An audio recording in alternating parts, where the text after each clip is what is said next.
Hello, everyone. Welcome back. It is a Saturday night. It is time for another verse in the Song of Agapia's Fortune. And you may notice that we are short 2 players tonight. I am your friendly neighborhood Prax. Welcome to the channel. Time for some high-level D&D. We'll have a lot of fun, even though our paladin is unfortunately being hashtag best uncle, and our grumpy bardlock prince is working. And so this is my time to shout out Hannah. And if you don't know, Hannah has art. And she does all of these things that you can go buy. And because she's not here, she can't tell me not to do this. Also, you should check out Tall Skull on Twitter and get ready to Buy, purchase a book. yes, go pre-order the first volume of Legend. What is the actual title of the book? Ah, I had it written down. Yeah. I've got it. Go pre-order this book. It's coming out in 2 weeks on Monday. It is absolutely gorgeous. I don't want that. I want this. It is all of the proceeds from that book are going to the Trevor Project. So go pre-order. Also, look at the beautifulness of this cover and not just be like, "Oh my god, this is gorgeous." Hi, sorry. Now that we've shilled for our friends who are not here and can't stop us for shilling for them, we'll go around, let everybody introduce themselves, say where you can find the and say who you're going to be playing. And let me ask this question for all of our characters: have you been to Postoloff before? So why don't we start with Chris? How you doing, Chris? I'm doing all right. My name is Chris Geary. You can find me on Twitter at Chris Geary. You can find me here on Saturday evenings, and I am playing Javieth, the priest of the last friend, aka Death, and he has not been to the city. Ooh, good to know. Then we'll slide over next to Chris on the overlay. We've got Lynn. Hey, Lynn, how you doing? How's life going for you tonight? I'm doing good. Happy to be back and see what next step we have after we almost terrible machine almost killed us and did kill someone. Thank you, Javier, for reviving that poor person that was smushed by it. Yeah, I'm Lynn, Gremlin Art, Shive, and tonight I am playing the bard Fiorella Barrel Ember, she her. And has Theo ever been to Oslov? I think so. I think it's within the loop of her touring, and it's actually not entirely far off from where she grew up. Yeah, and it is, home to a lot of enchanted items. So, Yes. well, the Magic shopping is very, very important. Yeah, that makes sense. So now we go up to the other side, other half of Team Fun with PB. Hello, PB. How you doing tonight? How are things going? Hi, I'm doing well. I'm excited. And today I'm going to be playing Tibian Van Twenen, who is a halfling monk of Where the Boundless Waves, an amazing subclass that Prax made off of the Drunken Master. It's really fun. And she her pronouns for Tibian, and Tibian has never been to Poeslav. She went north and right over that. Truly, she's been closer to Darasov, but she didn't go in there either. So she is ecstatic as soon as the adrenaline comes down from being charged at by a very large stone golem. Yeah, that is a thing that happened, isn't it? Isn't it? So, last but never least on this channel, hey Pope, how are you doing? How's life going for you? How we feeling? Pope World Bill on Twitter, Pope World Bill on Twitch. I work in all your streams, and today I am here with the wonderful Agapia crew playing Band vs. the Grey. Both of us use he, him pronouns, and yes, he has been here before. The magic item shopping is fantastic, so is the magical item components. Took the advanced course at the university on conjuration, so yes, I've been here before. And not necessarily well known, but there have very good baked goods here. Yes. And Yes. The Ruglock in particular. And hopefully they have a good haberdasher, because the hat was left behind in a place which is now thoroughly crushed and probably coated in gore. No, you didn't take the hat with you. You left the hat in your wizard tower at the academy. Well, we'll see if it's still there, given how prevalent places have been compromised. Compromised is such a heavy word. I'm just gonna see Infernal somewhere down the line wearing that hat. So. I mean, I am just seeing now an imp whose head is 2 sizes too small for this thing. A chain devil. No. A chain devil, of course. I'm sorry. Whenever I think chain devil, my mind goes up into strange pinup world, and I don't necessarily need pinup chain devil doing the pose with the hat. Yeah. But now I want it. If anybody wants to draw me that art, please and thank you. Because that needs to go on the side of a bomber plane. Or even better, just on the side of anything. I mean, that would be absolutely wonderful. But yes, there was some interesting discoveries made. Some agreements were reached. We met some people. You decided to attempt some scrying at your, personal office at the Academy of the Arcane in Visava. And then, unfortunately, came the discovery that the area had been painted first. Desecrated is the best term, actually, by the ritual dismemberment of a personal friend of Bandabris's. And also a close personal friend of Lord Iago of Cortel, who has also given you a 2-week timeline to deal with this issue. Now, you did a scry to find Pilter. You located Pilter and eventually found the rest of the 21 missing clerics.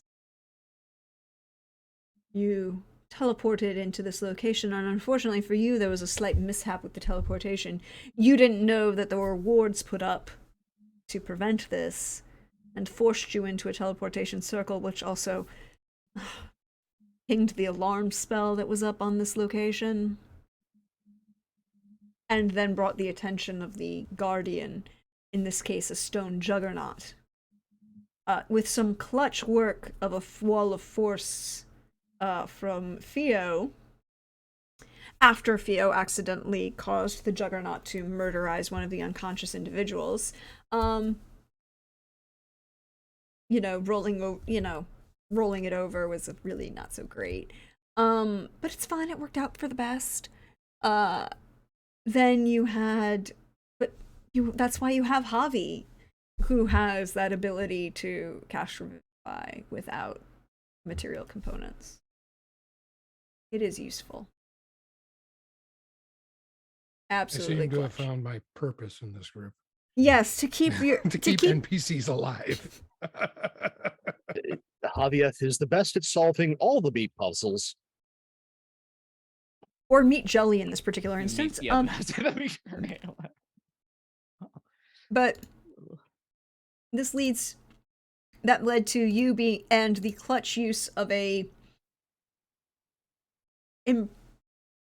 immovable rod to ensure that you could teleport out with your 21, the 7 of you, or 6 of you, and the 21 clerics that had been kidnapped from this gathering 2 nights ago. Or a night ago. No, 2 nights ago at this point.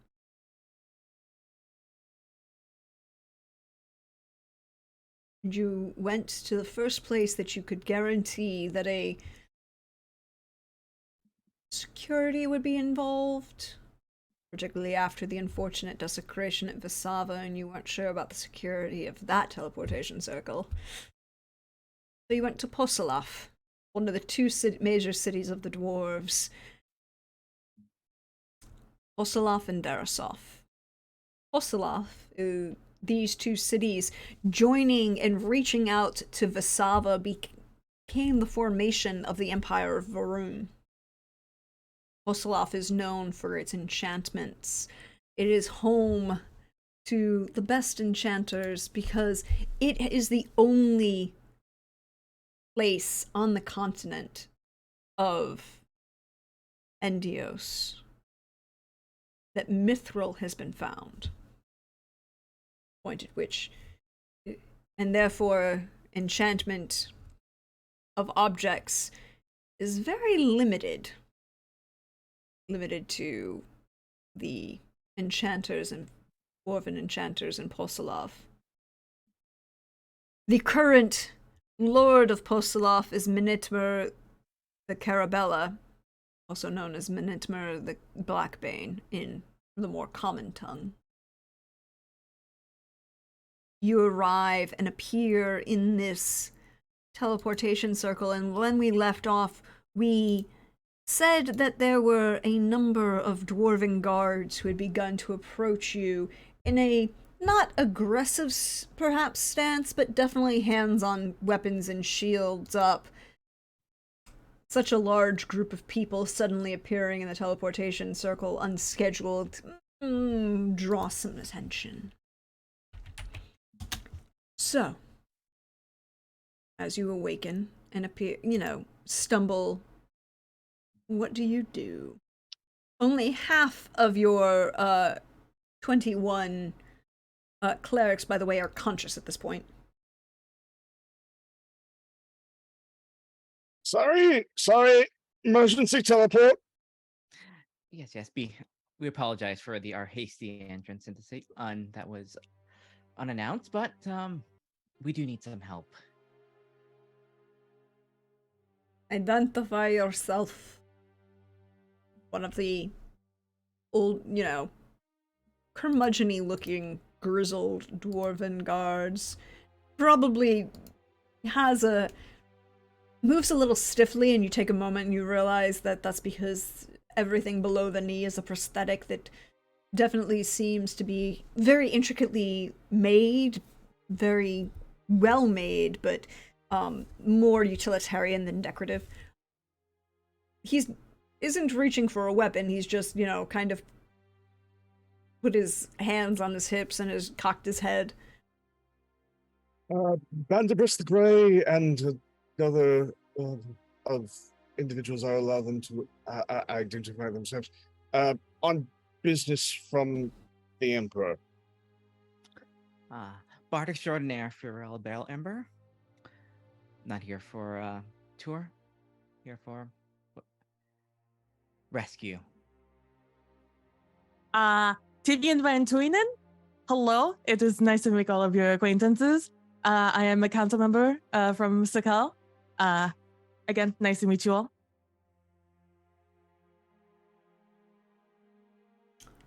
Aviath is busy tending to the clerics at this time, the divine casters, and kind of just like waves and goes, Aviath, the Begliare of Yoraba,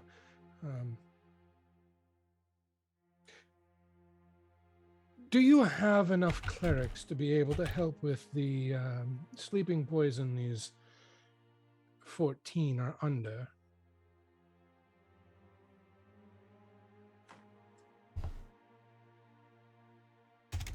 Don't know about clerics, but I know they have a lot of alchemists. They do indeed have a lot of alchemists, and they haven't. There are a couple clerics. Darasoft is more the city of religious is more the religious city of the dwarves. When Javieth says that you identify yourself as the Begarale, there's a shift in this guard captain's attitude and an immediate barking in Dwarven. Do any of you speak Dwarvish? Then you would hear an immediate barking of summoning stretchers, inform Lord Mintimer what's going on, prepare the House of Healing, get us ready, let's go, the Begarale is here, we need to serve and assist.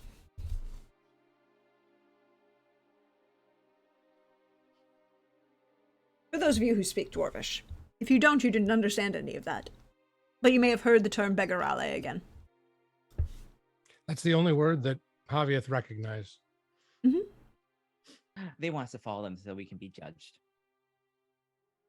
No, they're getting help. Don't worry. I look at Javi and I'm like, oh, you fancy. I see. Yeah, they heard Megarale, and they got in a bit of a hurry. Well, it seems the reputation of my position precedes me.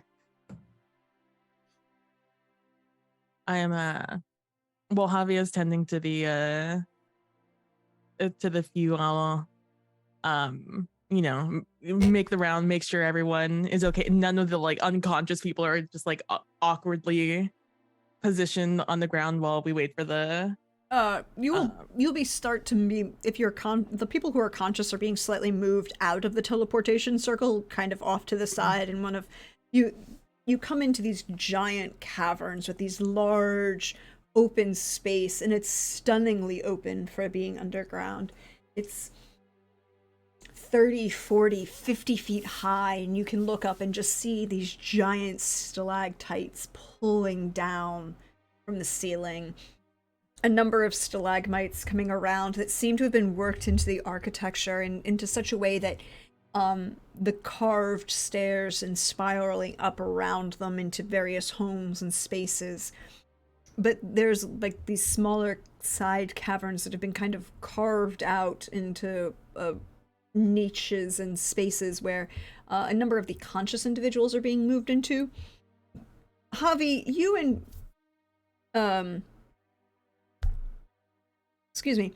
you and Tibian would both notice at this point that you are short 3 people. One of whom is your charming Prince Malik. They didn't make it through the teleportation, or that they absconded since? It doesn't seem that they absconded since, because there were a number of guards around that encircled the teleportation circle, which is in the center of this particular cavern, and you can see like the low guard rails that are kind of intricately carved to look both natural and somehow not. If you've kind of pitted in certain ways that look like they've been worn by water for long periods of time, that surrounds this space. Okay. It doesn't look like anybody seems to be missing from, no one looks to have left other than the group that are being guided by these guards to a side, kind of rest area, for lack of a better term. And as you look down, you can kind of see the rest of the lights of the market city below. And the other two? The other two are just two of the clerics that you don't know. Not Pilter, but two of the other clerics that were.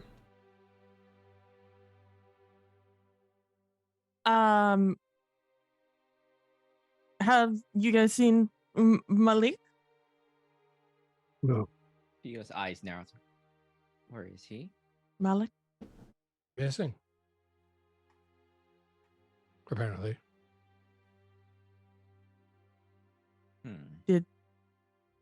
Does anyone know if they made it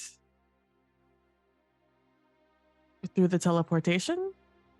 I thought they were right behind us. Apparently not. They were in the circle. Everyone was within the teleportation circle. We are also missing 2 clerics.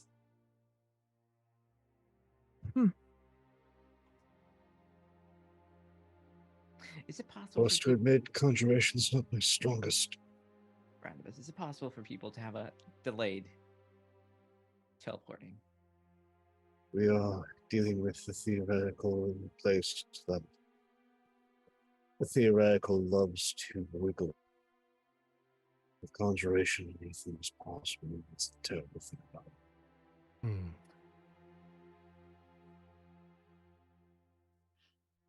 With that one, with this immediate crisis is over, hopefully they haven't teleported someplace in the middle of an ocean or maybe in a mountain or something.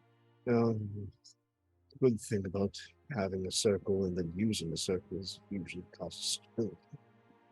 But I don't know. Any number of things within casting can cause something to go awry. I was under duress. Yes. I can see how having a giant, terrifying stone machine on us would complicate things. Of course. So I'm not used to having to teleport this many at once. Once And we he are collapses. Oh no. Oh, no. Oh. But perhaps one might ask, how does Banderbus look in the general health environment? Hit points he's good. It's the spell slots that aren't. Oh, that is a problem. He's got, for someone who can cast 8th level spells, he's got 7 slots left. All of them low level. And most of that casting happened within 2 hours. So Like, perhaps a bit tired, one might say. Exhausted, one might say. It's like, oh, come on, old man. And Tibian will like assist younger you than most the of you. best that they could. Yes. Of course you are.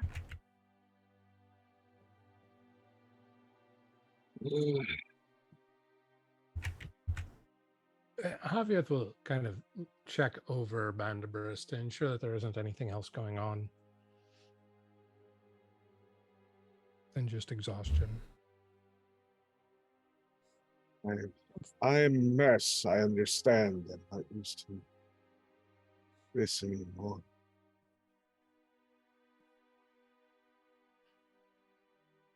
Are you sure this place has excellent places to stay? Maybe a massage of some sort of rehab good for you to tense up.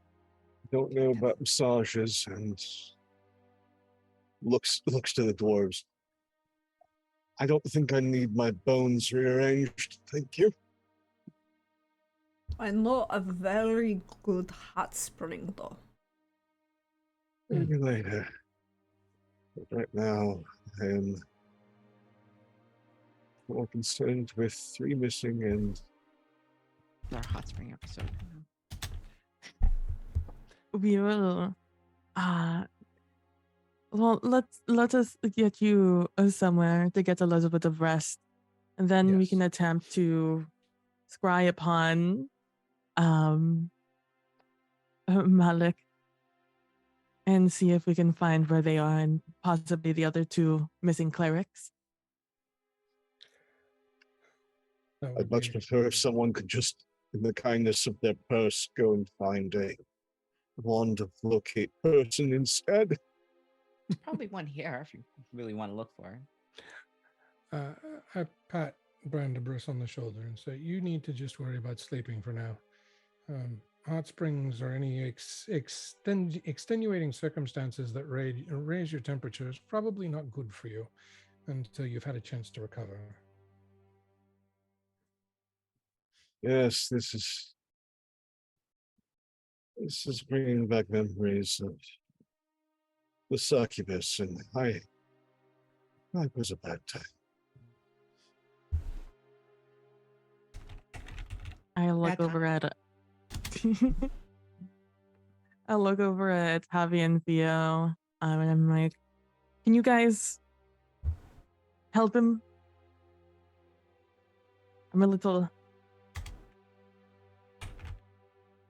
short, a little tall." You know, Feel like looks happy. Feel just looks at. Javi's gonna kind of look and say, and when a stretcher comes by, he'll point to it, be like, "Get on," and have the dwarves take you to the nearest inn. A number of dwarves will very happily begin moving all of you. The captain, again approaches Javi as those who are still conscious of the various clerics are moved onto stretchers and moved out. Bandibus has moved onto a stretcher and moved out into, everyone is being taken to the local house of healing. It's corner in a smaller cavern space off the main thoroughfare, away from the noise and the ringing of the anvils of the city, which you can hear echoing through this space. But the captain approaches Javi and says, "Is there anything that the devout may do for the Bergale now?"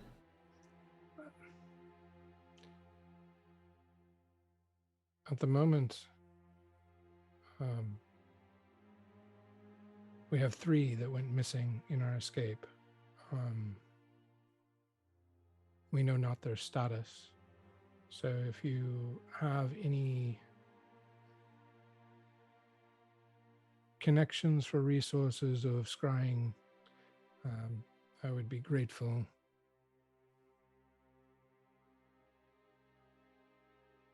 I will attempt to find someone to assist. Much appreciated. But yes, there's a very big ordeal. I don't know how much the city has been kept abreast of what happened in Vasava, but there is a most infernal attack upon the Empire. I will let Lord Mittmer know. There an immediate threat we should be concerned about in Possola. To this city in particular, there's been no intelligence or indication thereof. It's been consolidated to Vasava at this point, and to the royal family in particular. But these divine casters that you see us with were all abducted for some heinous ritual. 7 paladins were also executed as part of this preparation. I don't know where or what else this group is up to, but we have not been able to identify them. So I would not necessarily put Solov on high alert, but I also would not act as though all is normal. If that makes any sense. He nods and speaks rapidly to a dwarf who's standing next to him in Dwarvish. We shall ensure the security of our city and then also secure the possible others. Much appreciated. If you find any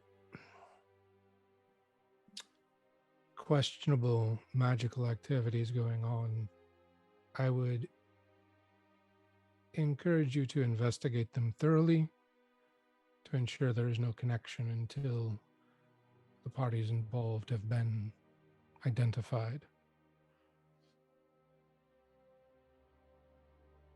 Which it is good that you all showed up here as you did, because I would have qualified such a unscheduled arrival as something that needs thorough investigation as well.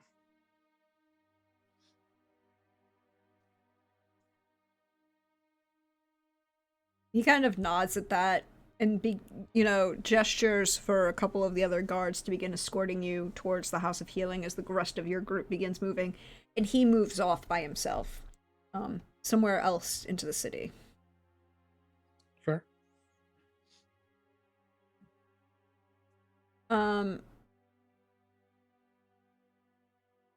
As the rest of you make your way through the caverns that echo with both the sounds of forges and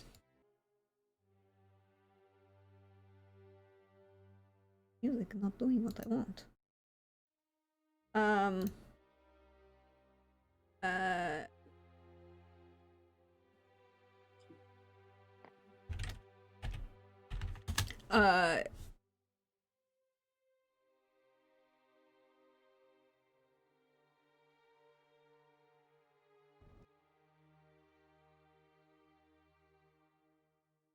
Okay. It's being weird. Okay, I fixed it. We'll find out if I There we go. You can hear the ringing of the sounds of the anvils as you move your way through the city. You can move and see a breadth of the population of the continent of Endios. Orcs are moving through as you look and see as them as traveling caravan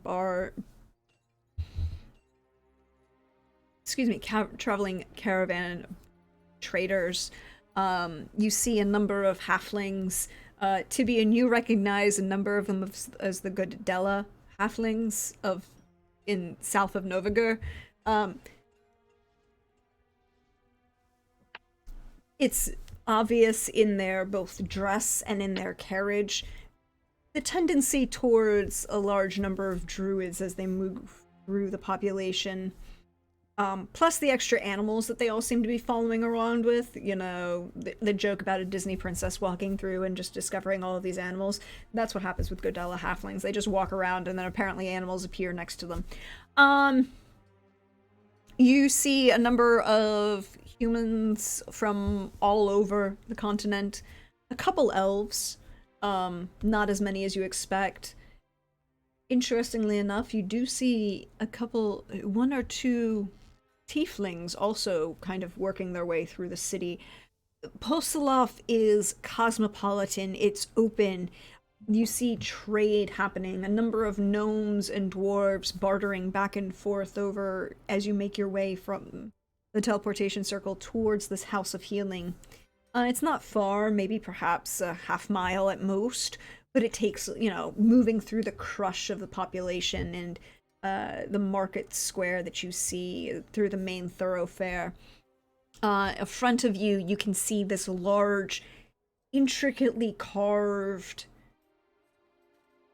building that's taking advantage of the tiers of open balconies into the caverns, the number of drops and spaces, the integration of both natural material and designed and carved is so different than expected, but at the same time utilitarian in a way that makes the most sense. Where elves are known for integrating within their natural environment on the surface, dwarves seem to do the same thing underneath the ground. It's not long before you are all escorted into this House of Healing, and the number of all of the clerics who were brought with you, including Pilter, are taken away by a number of other dwarves, to kind of like begin moving them into, okay, these people are going here, and these people are going here, and all of these are happening, and you see a dwarf of indeterminate gender approach you. They've got very intricately, like, side shave on one side, but then intricately woven hair. Their black hair is intricately woven into each other, and then actually tied and woven into their beard that kind of flows into this design of what looks like almost a sailing ship built into the beard. If you've ever seen the 18th century wigs from the court of Versailles, and you had these giant headpieces with, you know, like sailing ships and live bird cages and all of these things, this picture of that. It is... They greet you very politely and ask if you need private rooms or if you are going to share, or how can we best serve you.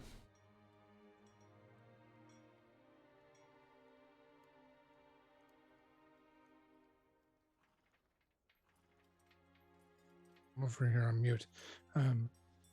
The unconscious probably best to be tended all in close proximity, as well as, and he'll point out. Were the other two clerics unconscious, or were they ones that were awake? What, the two clerics that are missing? Yeah. The two clerics that are missing were unconscious. Okay. These 7 who are of their own recognizance, and he'll point them out, should also probably be in relative close proximity, so that way they can be looked after. They went through, all of them have gone through a horrible ordeal, and we do not know the extent of which the sleeping poison that they had been the victim of has done to their bodies. The rest of us are just tired from the ordeal of rescuing them at this point. Especially this one, and he'll pat Bandabrus's shoulder. He did quite the heavy lifting when it comes to spell casting.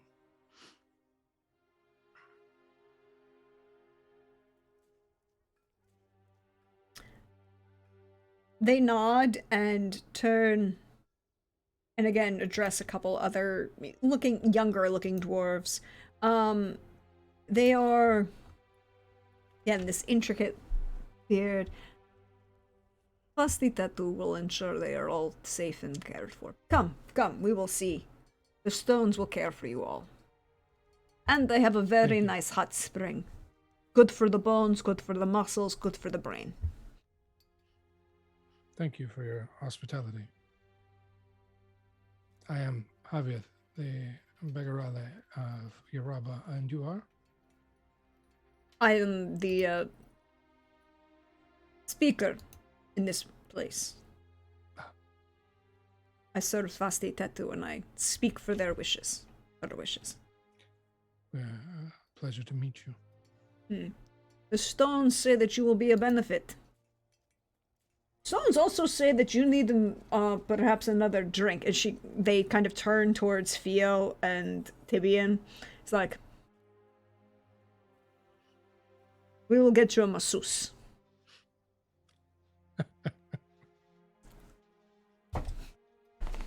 It's like, oh, wonderful, thank you. And she look at Tibian, it's like, Cannot wait.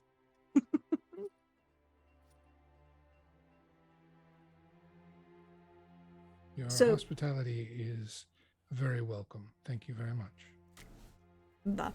You are welcome here in all ways. We will care for you. Unless, of course, you're possessed by evil demons, and then we will stab you in the throat. It's just our way. You understand. I would do. fair enough. I would do the same if I were in your position. That is good. All right. And they clap their hands and like turn to the waiting servants and acolytes and begin directing them to lead you to a ward down one of these smaller caverns. The other remaining of the 19 clerics that you currently have of the 21 that were originally missing are guided into this ward, and a couple of the acolytes begin tending to them. You see Javier, you can recognize a bunch of what look like purgatives and just general healing treatments. They're all the Theo and Tibian are both escorted to a side room off this ward, and then Bandibris and Javieth and Thorn, who is with you, by the way. At this point, I should clarify, one of my rules as a GM is I never harm and or kill a player character when the player isn't here, just because A, it's not cool, and B, it's not cool. And there's no fun to be had in that.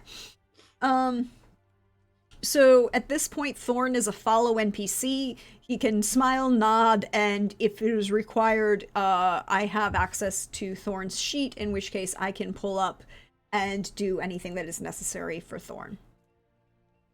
And let you direct, but I will take any of the actions.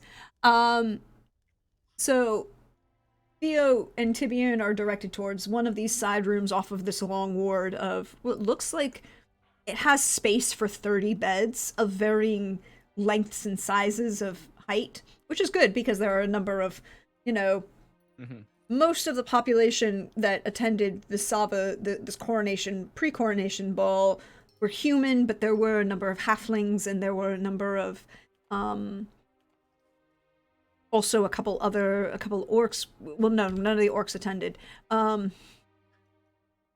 couple other dwarves, gnomes, for the most part. So they're being tended to, and then Bandibris, Javieth, and Thorn are led to another side room, and you realize that these are both spa rooms and actual spa rooms. So they have long, relaxing couch beds, chaise lounges with like the lounge chairs. You see it like overly stuffed. There's a pool. Each of these rooms has a pool for a hot spring to dip in. There's a very calming sense in this space. Javi, you can roll either Arcana or Religion at this moment. Probably Religion if I have the choice.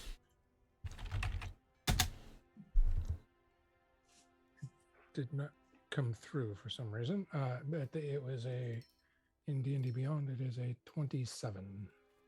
27 from D&D Beyond. I guess maybe it's... Why is D&D Beyond not integrating with Roll20, please, and thank you.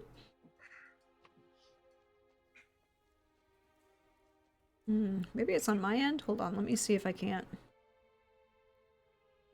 kickstart it, because it may just be my connection. I also apparently have a Chrome update that might be interfering, so I'm relaunching Chrome. Oh, that could be it. All right, I'm just going to make sure that my connection, don't worry about this.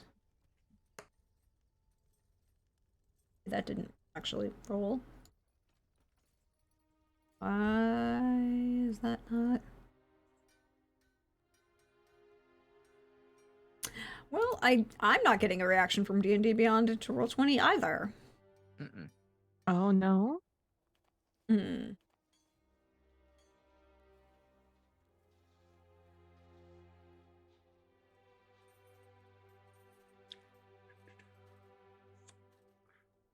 I wonder if there's something up with the plugin. Yeah, I'm thinking it might be a problem with the plugin. Oh, dang.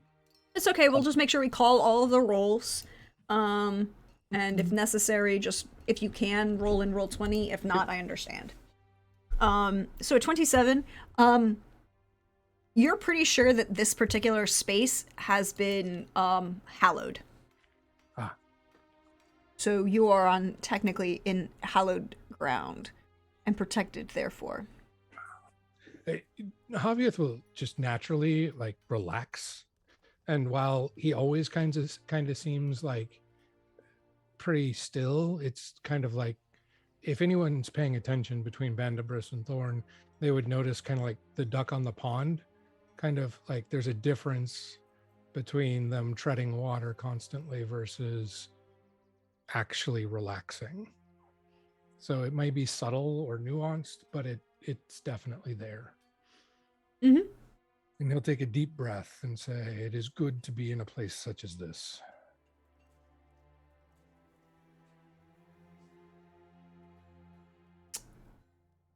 So we're going to say that you guys are going to rest in this particular location, tended to by the acolytes as necessary. The speaker has does not seem to deem none of you are harmed or in enough danger of health for the speaker to take personal attention of. Sorry. They leave you to their acolytes. I find it strange if they thought that if they felt that we needed their attention. Or I'd be kind of concerned, to be honest. Mm-hmm. I mean, they checked in with you because, you know, visiting dignitary of a religious sense. They found that you didn't need their assistance. So there you go. Then they moved off to find other people who did need their assistance.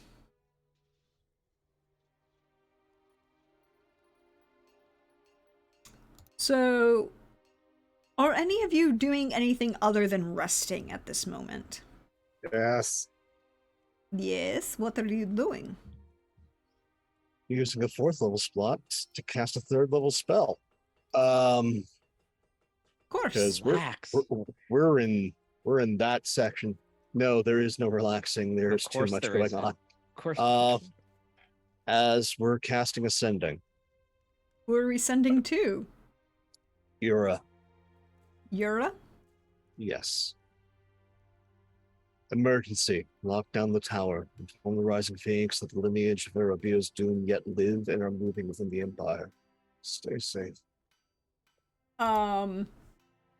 You get this kind of garbled, anxious response, which is that very obvious routine response of like, oh shit, I have to actually do something important and responsible. I locked the doors, I bolted everything, I think I activated all the wards right. Yes, I activated the wards right. We're fine. Yes, we're fine.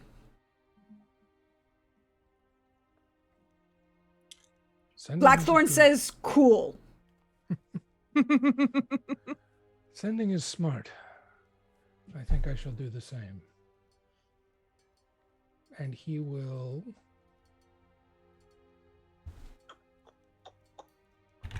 start by testing his political luck. Mm-hmm. And the first sending he sends will be to the Crown Prince. Alexander? The Emperor, yes. It'll say 21 divine casters located. 2, along with Prince Malik, went missing during our escape. We'll let you know further as we make more progress currently in Posilov. Have looped in, what's his name, Midimer? Yeah. Have looped in Midimer with just enough to keep the city safe. Yeah, the guard you spoke to would have informed Lord Mintimer, yeah. Mintimer is the current lord of the dwarves. In the city. You get a response. Stay safe. Let us know if you need further assistance. Things are mobilizing here. Also, thank you for that other issue. I appreciated it.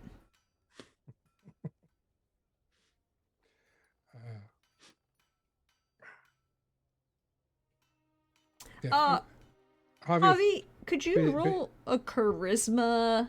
Sure. +3? Charisma +3. All right. Let's put this into roll 20.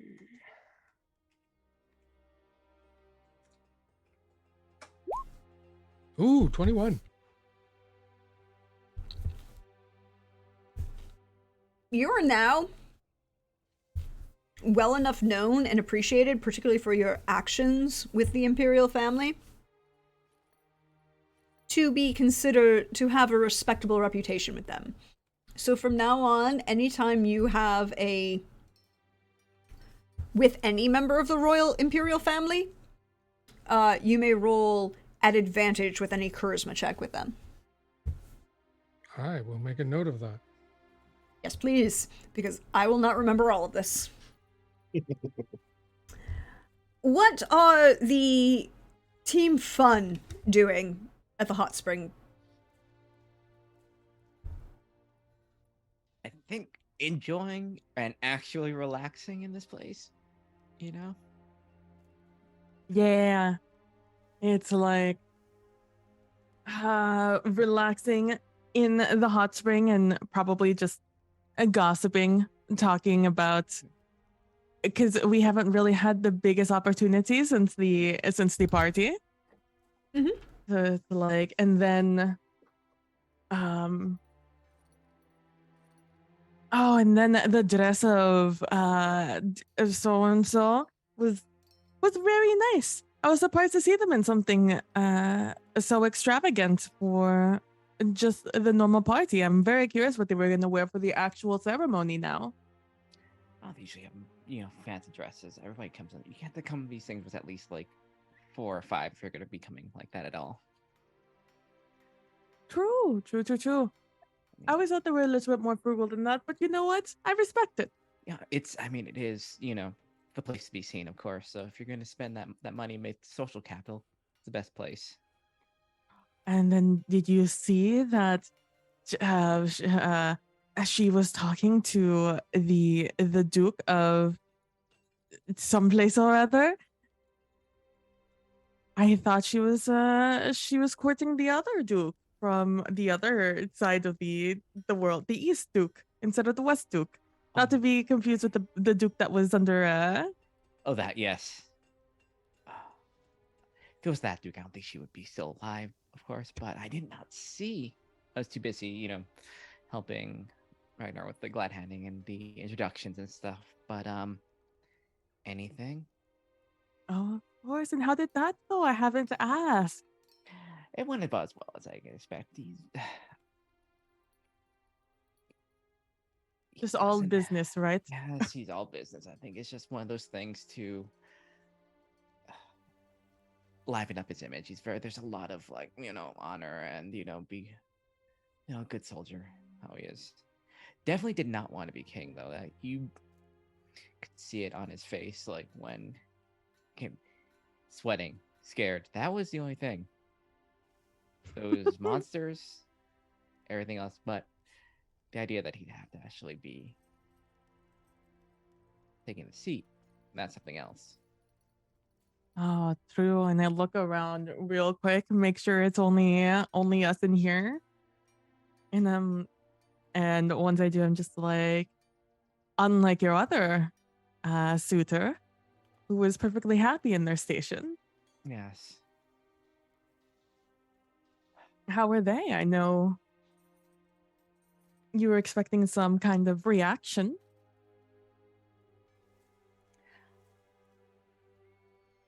Things are going well. Things are going actually quite nice. It's we had a little bit of a quiet time because the way the season is in between travel, so took advantage of it. But after this is the start, so I'll probably be seeing him less as he has to head of state, that sort of thing. Of course. The life of a politician is never an easy one, especially when you're the sole one. Yes. Although I do wish the way when he wasn't as encumbered, just being a bard running around. Now it's partially all serious, but thankfully we don't talk about that. Oh no, I'm sure there's not a lot of time for talking when you guys are together. She'll wink. It's like, And what do you think? Speaking of, well, where do you think he went? You think he's going back home? Knock off. Although, oh, I'm sorry. I know you've had your eye on him. I will not speak ill, of course. I know It's just it is a friendly look. I just think they are an interesting person. Look, Interesting they are. person. I'm Yes. interesting. You know, I am fond of bards and what they do. It's been a hot minute since I've been to the festival up in Octon. Is that where it is? Been a while, yes. Since the last Duracan. time, The yes. Duracan Orcs have the Bardic Duracan. Festival. Oh, it's certainly been a long time since that last. You haven't been back there since. It's far away. You know, people keep saying all these crazy things. It's very far away. It's on the opposite side of, the known map. It's But- Helen. But word know? does travel, and I think it changes as it travels, unfortunately. Yes, it's a very far away. And I've heard it's like been a while. 6 different I've heard 6 different versions of that. Not mine, of course, but different ones. Not as good. I mean, it was a fun time. So long as I can remember, it was a good time. That's all that Speaking of matters. that, have you been here before? How many? Here? No, it's my first time. I'm very Really? excited. I'm Yes. surprised. So many things. Also, the magic. Also, you It's know like what that means? You don't have a reputation here yet, so No, I get to make my own. So long as we Yes. stay here for. you have to start the legend here someplace. And I'm sure after I go speak with Pilter and make sure that they are fine, and we deal with, a quick little business here and there, absolutely going to go make an impression at the local bar. Yes, maybe when the others are asleep. I know they don't seem to be that into this whole thing. I'm pretty sure True. they're doing work right now. I don't think they're actually relaxing. I don't think they have enough bodies to relax, honestly. It would not put it past Bandabrush to just be walking back and forth outside of the spa instead of actually sitting down and relaxing. The one person you would think would actually need the relaxing. You know, Seriously, if at you're this gonna be point, that serious all the time, it's exhausting. exactly. I think that is where he gets all the, the. Yes. Yes. And I think we'll go on like that until we enter the next scene. So this will count as a short rest for everyone, assuming that you Thank didn't do anything God. after your sending spell, Vandabris or Javieth. There was one more sending spell Sending where? as we used the last 4th level spell slot. If memory serves, Regent Longbow was at party, correct? Yes, Regent Longbow was the only. Regent Sezen Longbow. No, she wasn't. He wasn't? No, there was only one orc who was present. Okay. Where is?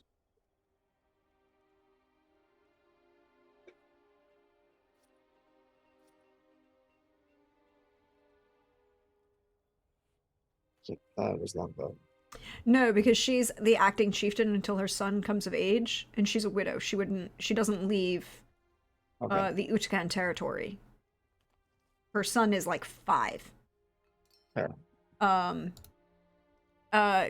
Taskin Warhammer was the only orc present. Taskin? Okay, well. Yeah.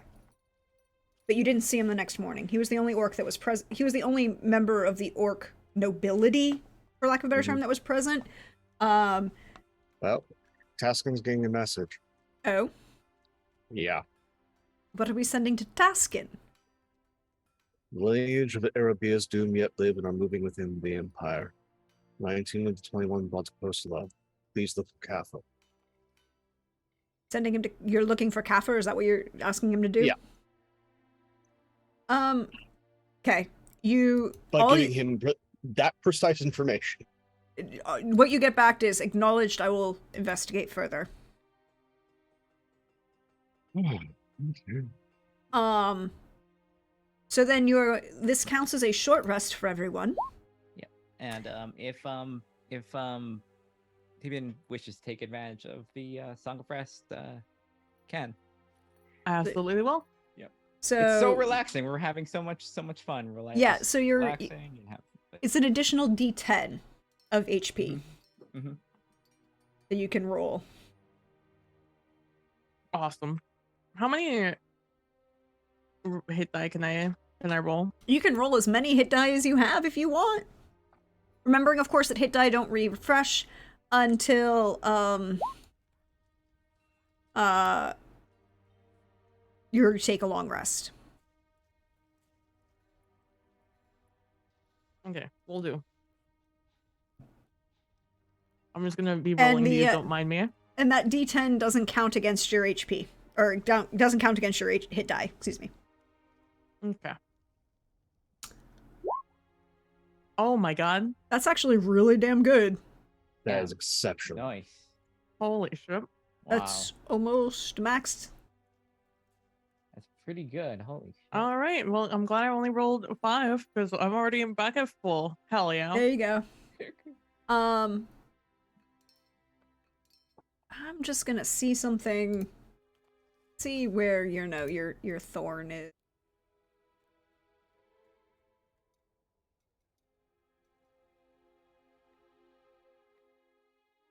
Oh, Also, here we go. popping arcane recovery for a 5th and a 3rd. Popping arcane recovery for a 5th level spell and a 3rd level spell. Mhm. All right.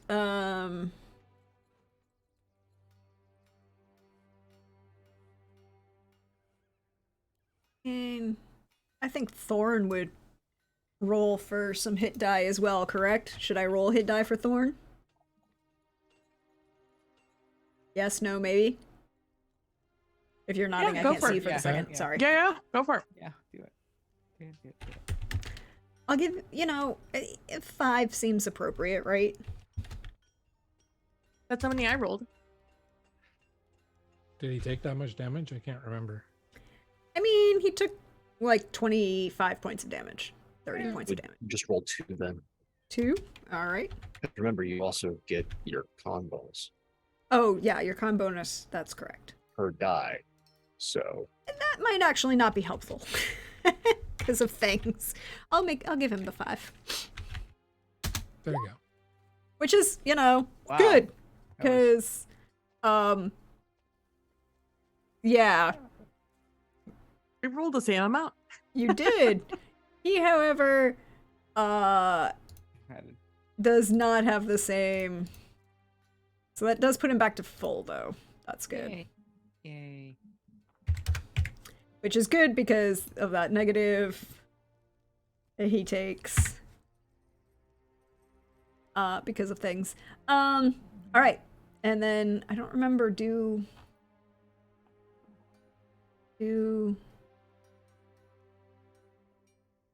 Paladins recover anything else on a long or short rest? not my area of expertise. Come here, D&D Beyond, hashtag totally not sponsored Yeah, in I any get way, that. shape, or form, although if they wish to sponsor me, I would totally take their money. I have totally get Bardic Inspiration back. Yes. Yes, Wonder- if you're a straight bard, you get inspiration die back on short rest. Yeah. Yes.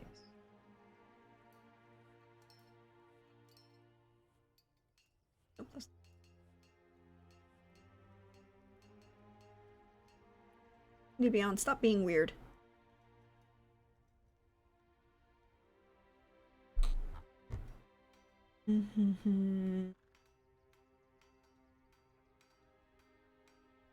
The Divine Sense is long rest.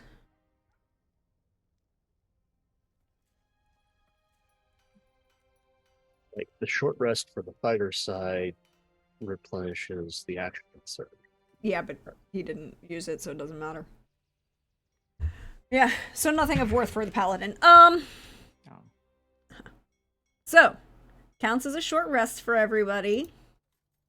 After a couple out, hour of relaxation in the hot spring. A massage is offered to everyone. Hell yeah. Crudités and a charcuterie board. An antipasto is brought, little finger foods for you to recline upon.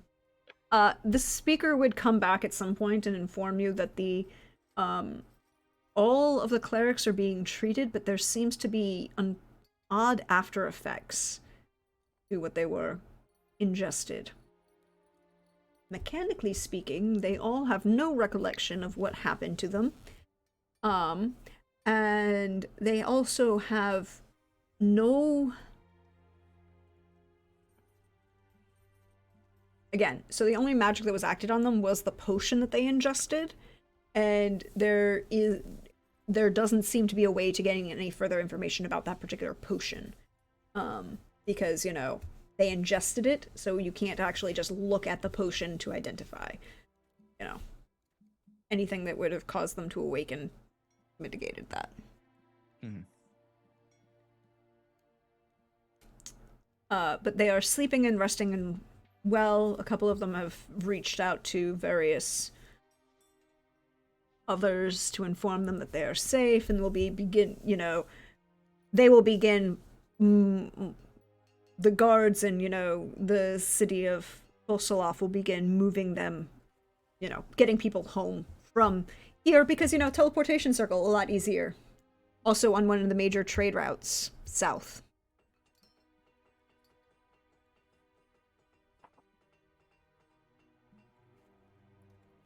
I am still gonna go talk with Pilter. Mm-hmm. And check up on him and see how he's doing. As you do so, could you please roll me an awareness? Please and thank you. And by Perception. Awareness, you mean perception? Yes. Sorry. Look. Good to know. Thank you. I hate that for me, to be honest with you. Yeah, I'm gonna tell you that you have 4 rerolls. And it's below your passive perception. The only way I would... So this is... And when you roll below your passive perception in this... my rule that I like to use for rolling below your passive perception is this is your active perception. So mechanically what that would mean is if there was something that rolled below your passive perception but still above what you actively rolled, they wouldn't get a surprise round, but you wouldn't necessarily be informed of what happens, if that makes sense. Mm-hmm. It's okay. I can't be surprised. Yeah, you can't. It's fine. I would still like to try it and roll higher if you guys don't mind me using a point. You have 3, I should say. Do it. 23. 23. It's interesting. The shadows move very interestingly down here. The sound ringing bounces off a lot of spaces, the echoing in the caverns. You can hear it kind of echo oddly off of the stalactites versus the stalagmites. But there's this sense of unease you have right now. You can't put your finger on it. Just a sense of unease. Like that unease, when you're walking like on uneven ground, or like that unease that you feel when you're walking alone down a street. Like that unease where, I don't know if anyone else has ever experienced this, but you come to a station on the subway that you've traveled to many, many, many times, and you get off and you realize like, wow, there's no one actually here, and that's really weird because usually there are like 4 or 5 people here. Yeah, it's like, is there did they close the station and I missed it while I was on the train? And that level of unease. Like, oh, no. Nothing you can visually see, but the absence is giving you an unease. Mm-hmm.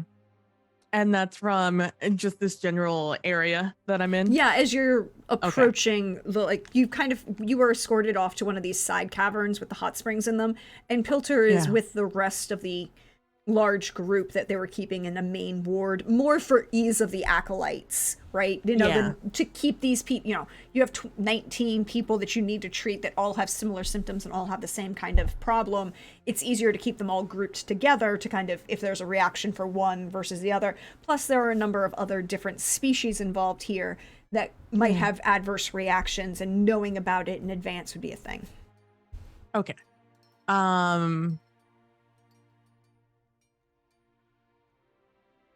I will definitely have just to say it. I did definitely tell Theo that I was gonna go check on Pilter before we went on our mini banter. And I did check in with Banderbus and Javi just to make sure they were good after Banderbus's almost fainting spell there. And I will continue on a little bit on edge, but my main goal is to get to Pilter and just make sure that they are okay.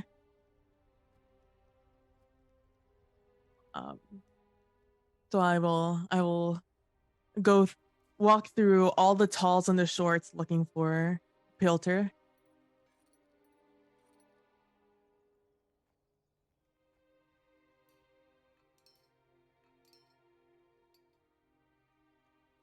Making sure. Yep, him. Okay. Yep, Pilter is him. And I will be like, if they're awake, I'll be like, hey, you're looking better than you were earlier. Yes, less unfortunately unconsciousness and more just slight disorientation.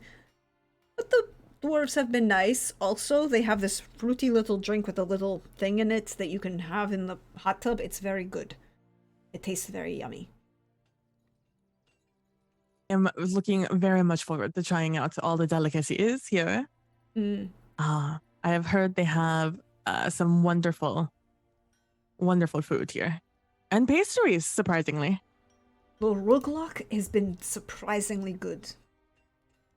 It has I'm this gonna have berry to try. jam in it. Oh, here, and he brings there's a small table next to his bed, and there's a little dish that has 1 or 2 ruglock left, and he hands it to you. They're blackberry flavored. And I'll take a second, I'll wafe it around, get a good smell of it, and then I'll munch into it and be like, this is so good. Oh, we're gonna have to bring 1 or 2 of these back to the council. They will love it. Do you think we can find someone to export these? Do you think that would work?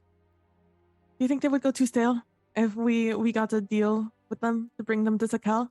Maybe we could organize the implementation of a teleportation circle. Then we won't have to worry about it. I have been trying for such a long time to get them to make one. This has to be it. This is going to be it. This is going to be the straw that breaks. We're both here. We can do this. You and me. We got this. Right? Right? Exactly. They can't say no to you. Not after this experience. No, you go up, you tell them. Exactly. We can totally do this. It'll work. And then we just have to figure out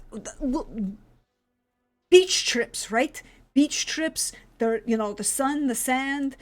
They don't get that underground. Exactly. We have the new resorts being built. It'll be great. All right. We can get this done. You want me to write the proposal, or I write? You writing, or am I writing? I think you write. The proposal. Okay. I'll write it, and then you present it. Yes, exactly. That is exactly what we will do. All right, so I'm going to sit there, and he literally reaches over to the side table and grabs a piece of parchment and then a spare quill and starts writing furiously about this proposed the proposal trade agreement for building a teleportation circle on Sakel with connection tied to the Postelov circle. specifically for these. Specifically for the and- pastries, and so with the counter offer of, resort trips. And I'm sure there's some other things we can come up with. We're port city, port territory. As we're having this conversation, I just want to do an insight to see how Filter is doing in a way that he might not have said. Yep. Go ahead and roll. 17. You get the impression that he's hyper focusing on this trade agreement idea to avoid dealing with any other perpetual possible trauma, because he doesn't remember what happened. Mm-hmm. Like, he doesn't remember anything beyond, we went to the party, and then you woke him up in a cave, and they almost died from getting squished by a giant stone thing. So, like, he is hyper focusing on something that he can deal with rather than that missing time. Yeah. And so as he is furiously just scratching Yep. on this page, I don't even know where he got this paper or this quill. It was just on the sideboard. Who knows what they brought it for him? It was there, Perhaps they're used to dealing with dwarves and gnomes who are like perpetually having that brilliant idea at like 2 o'clock in the morning, whatever, and they just need to have grab that idea for that design, furious design moment.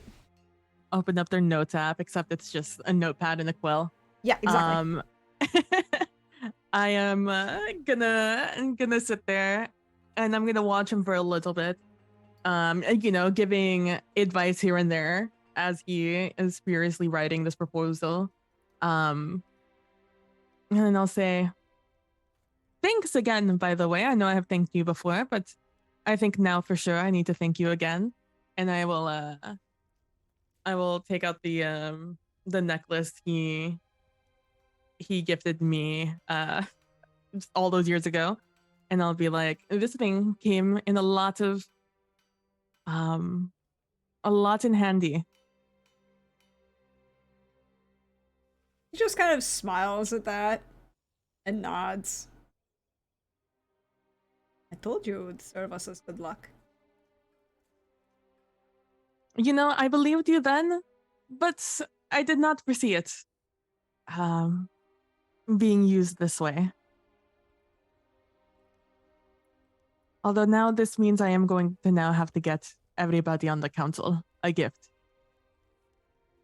Like an actual meaningful gift, not like the gift we usually give each other of hey, happy holidays. I see you every day. Yes. We don't need any more fruit baskets. Pastry baskets, though. I think you can make that work. Maybe. But it was I'm glad to have had it because it made finding you all the easier. In fact, almost instant. Bandabras was quick on the draw on that one. He saw you all and was like, okay, let's go. And we said, okay, let's go.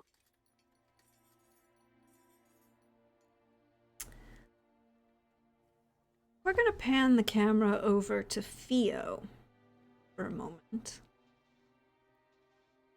Theo, what are you doing after Tibian goes to check on Filter? I think, you know what, she's gonna confirm some thoughts she had and see if Brandibus is here. Yeah, you can double check. The dwarves will tell you that they, it's like the next little spa room over from you, is where Bandabris and Javi and Thorn were escorted into.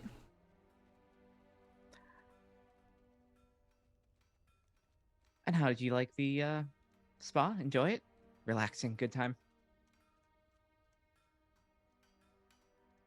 The hospitality has been wonderful. Fortunately, irony does not wait. 1 point for me then, I guess. On that, no, nothing. So, any ideas? Or Oh yes, many terrible ones. I'm contemplating whether or not I'm going to invoke Iago's wrath by casting dreams so I can inform him that one of his closest friends was murdered in my office. yes, twice in 1 day then. God, I mean the talking to Iago, of course. Yes, but dream allows an actual conversation as opposed to, hey, guess what? Save 19 to the 21. Oh, and your best friend and mine is like dead. Yeah, I don't think that's going to be something I can just do in a Sunday. You do need to work on that bedside manner of announcing deaths of people.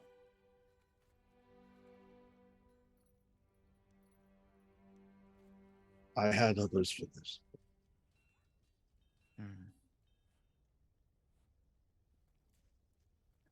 Well, sorry for your loss. It's never easy with these sort of things. Yeah. Let's see. Is there anyone that you think is important but needs to know what's going on? Not at the moment. I'm sure you all notified. Yes, but I understand right now with the gravity of the situation, loved ones, family. You may want to inform them that they need to look to their safety, Well, as well as the safety of those that are under their care. well, I think if what we know, she knows, and she'll let me know that in hand. So consider it taken care of. And who knows? Maybe she'll give us some information if she comes across anything. Not to unnecessarily pry, but given the sniping that you and Malak have partaken in, you wouldn't happen to have something of import that you may have acquired from His Highness. Acquired? I wasn't going to say thieve. Working on bedside manner. Not at the moment. Didn't see a reason to. Well, I didn't know just precisely how much sniping was involved and the extent. I was just trying to find a way as to having the object of sympathy to possibly be able to scribe. Want to have a night's sleep. Yes. It has rather been a busy day, hasn't it? Single day. This one's different. It's not going to stop. There's not going to be breathing. But does it ever stop? Used to be breaks. You get to follow a trail, find clues. This isn't like that. This is trying to head off something without launch. Well, if scrying's something that we need, we should be certainly in luck. This is a place that has ample supplies of those sort of things. So once you've taken your rest, we can maybe procure that if we need to.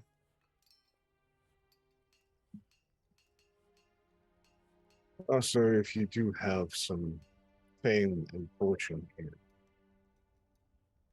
you might want to apply that influence to get material that you cannot find anyplace else whilst we're here. Do not know how long it will be until we can supply. Yes. See what I can do. There's a little mark that some of the suppliers that deal business specifically with the collegiate bears on their door sills. Look for a Ooh. diamond. Well, that's good to know, certainly. It's a shorthand for students. Won't be able to haggle. The prices have already been negotiated. But Of course. it's better than usually most get. Could I get the both of you to please roll me a perception? Right. Perception. Oh, look, the guy who's grieving is distracted. That's okay. But again, Nope. Well, you're again, so this is what I said is if you roll below your passive, this is always about your active awareness of what's going on versus your passive awareness of what's going on. So you still have your you cannot be if whatever happened to roll below your passive, you can't have a surprise round, but you still are not currently aware of anything. If that happened to roll below your passive. If anything did, I don't know. But I think on this heartfelt moment, this is where we're going to take the break for the evening. As people are recovering and embracing everything that the great dwarven city of Posselov will have for them. Refresh, stretch, bio, all of those good things. When we come back, we'll have the second half of tonight's episode of A Song of Agapia's Fortune, where we see what happens next. Bye, everybody.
Hello, everyone. Welcome back. We hope you are stretched, refreshed, bio, all of those good things, as it is now time for the second half of our Song of Agapia's Fortune. Theo, you were talking with Bandabris at the end there, having a moment, bonding. Javi, could you roll me a perception, please?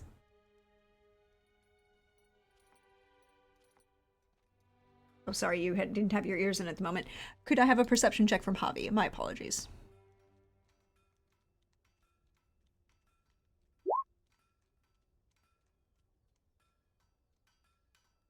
Bad. Ooh. Yep. I will tell you that you have 2 more points of luck from chat that's been so kind. You're muted, Chris. They're only good for the session, right? They Yep. refresh every session. They refresh Well, every then I'm session. going to go ahead and use one. Yeah, go ahead. Okay. Yep, Yeah, go for it. Yep. Everyone's making perception checks. It's concerning. There you go. Good to know. Thank you. Um, Tibian. Mm-hmm. Oh, actually, I should ask. Javi, what are you doing while this bonding conversation between Theo and Bandabris is happening? Probably just kind of checking on the others. Medically looking them over, looking at the notes that the temple has made, verifying a variety of different things from different angles, asking them what they did last remember, since they don't remember things. All of them will say the same thing. The last thing that they remember was all during the party, during the dinner. Mm-hmm. 1 or 2 remember the screams as the first of the bone claws appeared, but not much beyond that. They don't remember what took them. They don't remember how they got taken, how they left the party.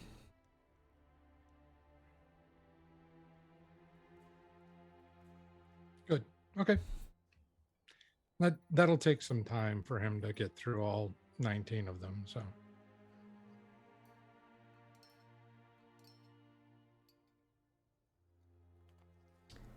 So while you all are doing,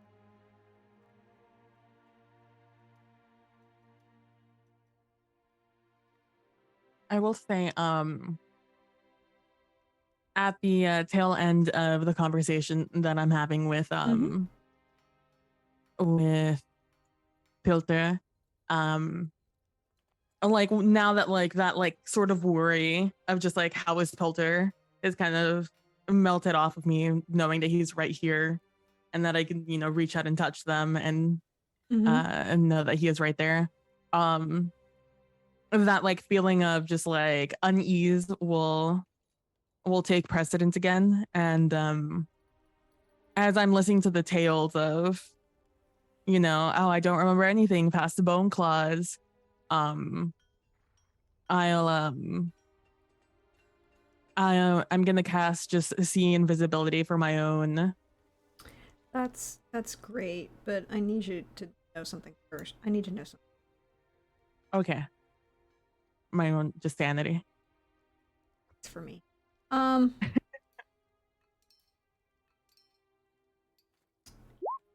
Does a 17 or a 15 hit? I'm pretty sure they don't. No, not even a little bit. Cool. Not 21, does that hit? Barely. But it does. That 21 does hit. As appearing from the darkness is going to be first one and then another. Of these things that look unnatural to you. Tall in this space of this cavern. Large wings. I should move everybody onto the map. And the music seems wrong. And teeth and claws at the end of their wings. Both of these creatures make multiple attacks against you. So another 2 with the scimitar. 2 attack. So 21. The 2 21s will hit. 16 will not. What about that second bite attack? That second bite attack. Work. Oh no. Ooh, for a crit. I'm almost sorry about this, Tibian. As these 2 creatures appear from the darkness around you. And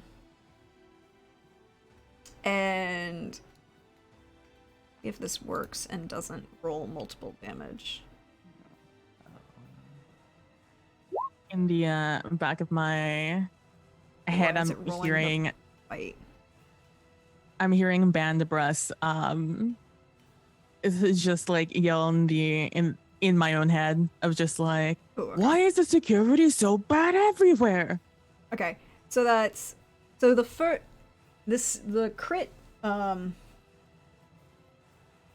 that didn't roll correctly. Hold on, I'm just gonna roll it manual. So one of these is 24 points of damage from the bite. Okay. That's piercing damage, and then an additional 18 acid damage. That's from the one that bit you for the crit. Okay. And then the 2 scimitar, the second bite attack that hits you that isn't the crit, is this other one kind of came around. And I'm just gonna roll it this way because it seems to. Oh, and I'm out. Oh, no. So 7 piercing damage, and then 2.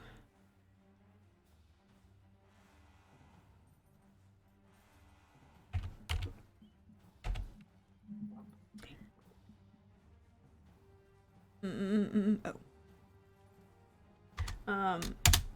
12 acid damage from the second bite. Okay. And then the one scimitar attack that hits you slashes as this large, menacing creature standing, elongated lizard-like snout that seems like some sort of aberration and an abomination that you have never seen. This looks nothing like anything you have ever seen. It's odd in a way that's just wrong to your visual understanding. And it just very simple. For some reason, if I roll it through the VTT or through D&D Beyond, it's rolling extra. So only 4 from the slashing damage counts as magical for the purposes of this. But, you know. So that's first round against you. Hold, please, because I have to do another thing over here. As each of the 4 of you, as they appear suddenly, are going to take the same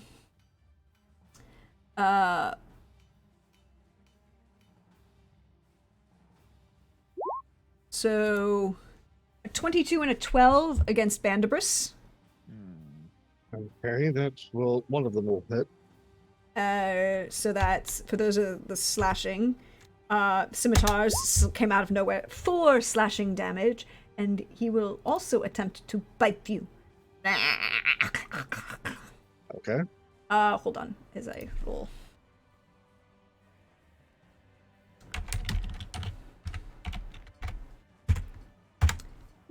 For a crit for 26 for the bite damage, which is not going to be fun, I'm sorry.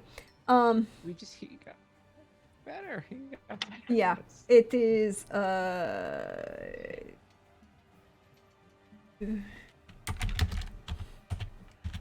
2d10 plus 3. 14 piercing damage as the bite comes down upon you, and 24 acid damage as you feel it begin to drop venom from the bite upon you. So he appears behind Bandibris. Theo. You take 2 slash, 8 or 12. I don't think either of those are going to hit you. He's fully relaxed and just reflexes. Yeah.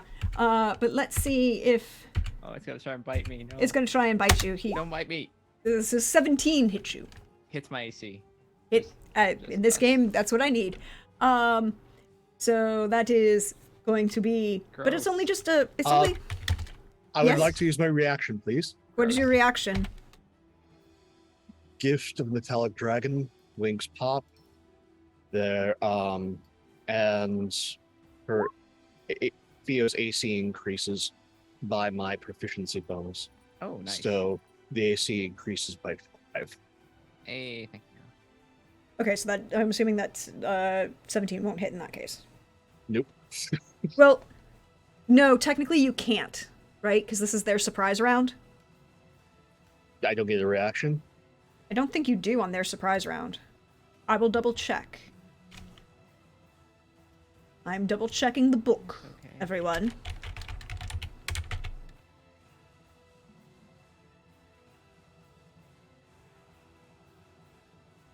Yes.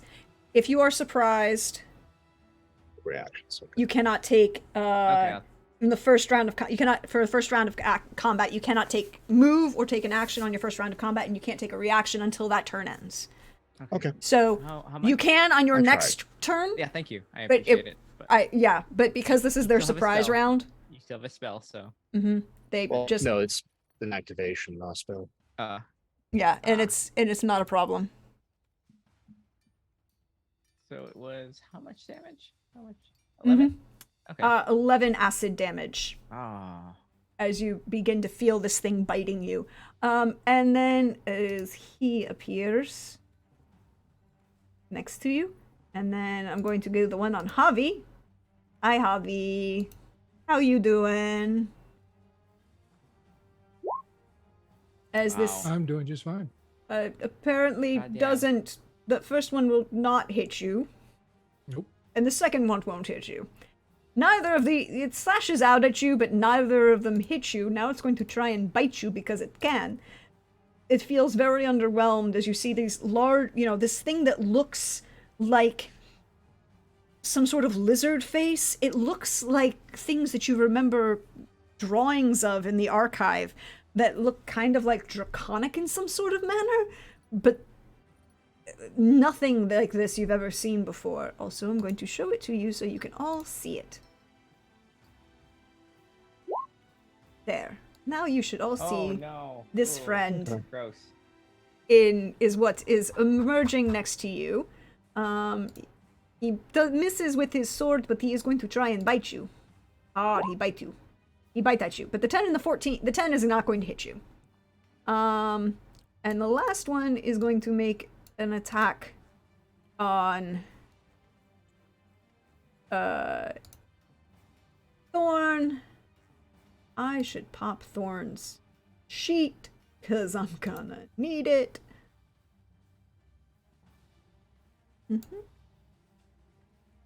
What is oh, yeah, duh. Why am I even looking? This is gonna be fun. Thorn gets 2 scimitar attacks, neither of which are going to hit, and neither of the 18 for the bite won't hit either. So, that is their surprise round, but now you can see them all, and they are around you in these caverns. Are these just clerics? These are just the random cleric, the acolyte dwarves. Oh, no. Okay. They're just they're acolytes. They don't actually have any abilities. They're nice. That's good. As long as like we're good at attack, just like maybe, and there's so many of them in there. I know. They're just there, because Tibian went into the ward, so I needed bodies. Okay. Yeah. Scary there for a second. More so than. Oh, okay. Thank you, Anna Geek, for letting me know that you can't see the roll. Can you see the rolls now? Oh, the rolls are there now, I think. You can see them. 18, 19, yeah. Okay, good. Thank you for keeping me up on point. I appreciate it. All right. But now I need everyone to roll initiative. Shit. God damn it. Make sure to highlight your thing so we can put them in a tracker. Hold on, I need to clear everybody. Oh no, don't discount the second one. That was just the No, it doesn't matter. The 30 versus the 29. You can't live with that second result. That first result's so bad. I thought you had advantage on initiative checks. It already rolled it for me. It does it. Right. It does it already. Jeez.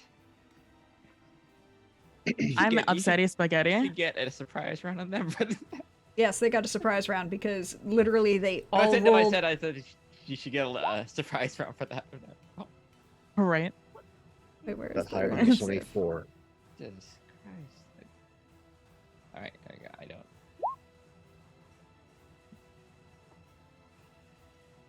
Where? We are very. It's 2. You know what? It's that spa relaxation's doing it. 4. Ready. Just alert. 6. Ooh, but I rolled really well on their initiative. Shit. Ooh. They rolled really well on their initiative. Or, well, some of them rolled well on their initiative. Okay, so...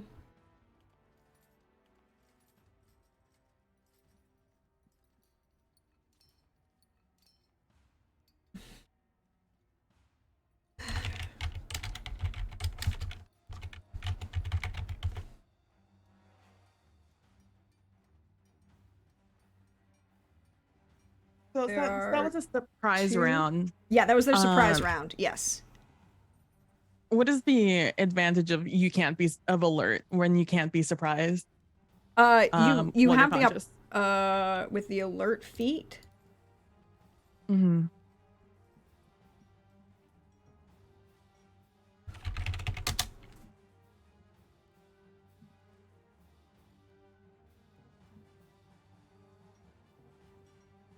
other creatures don't gain advantage on attack rolls against you as long as the result of being unseen. Okay. So they did not get a. Usually, if you're unseen and you're hidden, you get advantage on your attack rolls. They did not Okay. against you. Okay. Plus, you get a +5 to your initiative, and you can't be surprised while you're unconscious, which means they cannot get that advantage against you. Okay. You are never in the surprised condition, which means you could have taken a reaction at that point. Okay. But they still I got don't have their reactions. They still got their Full round of attack. they get their full round of attacks.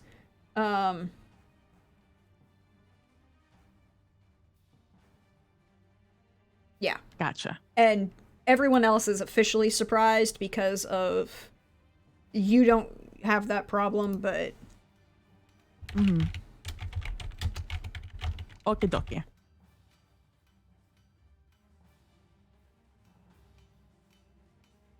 that's 2.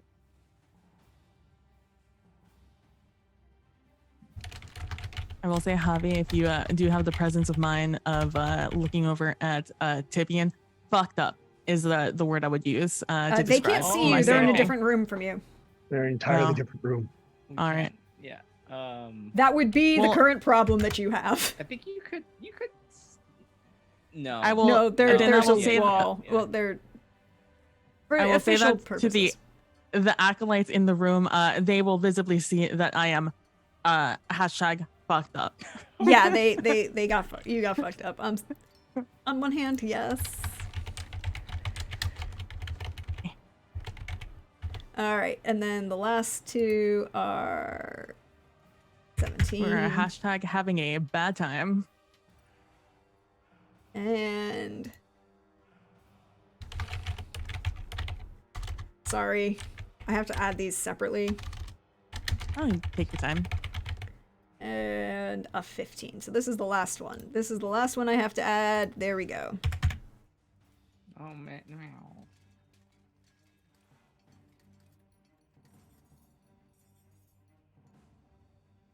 And All right. I'm in the room with a bunch of acolytes Oh and shit! You got 2. Oh no.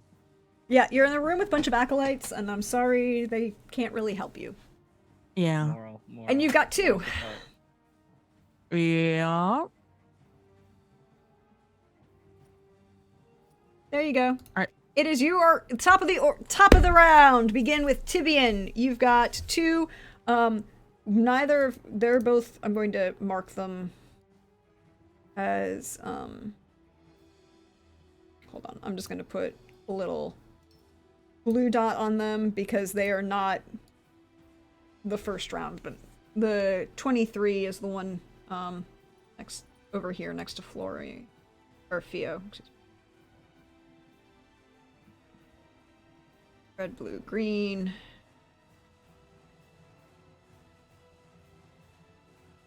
Purple. Pink. What? All right, top of the round. Tibian, you've got 2 around next to you, one on either side. You're in this cavern. There are a number of beds. Pilter is getting up to be assisting for you, which he also sees that you look fucked up. But oh, did I make his sheet yet? Yes, I did. Oh, I'm even smart. Hold on. I might be able to get someone even cooler for you. Ooh. Because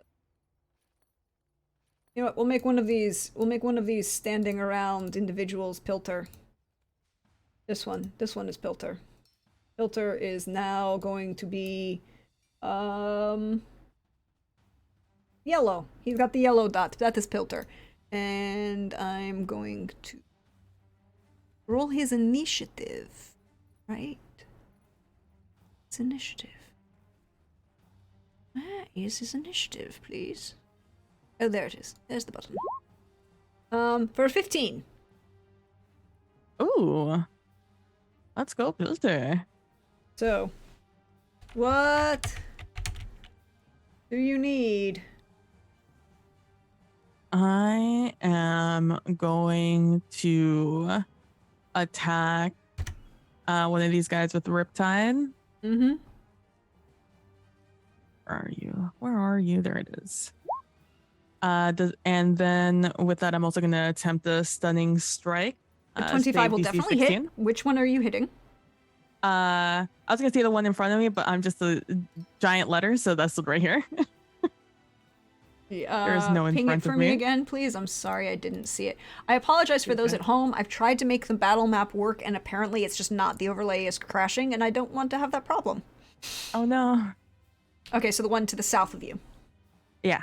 Oh, that's Okay. a good way to put it. Yeah, south. And I'm going to attempt a stunning strike, so they have to make a con save of 16. On save. Mhm. On save. Interesting.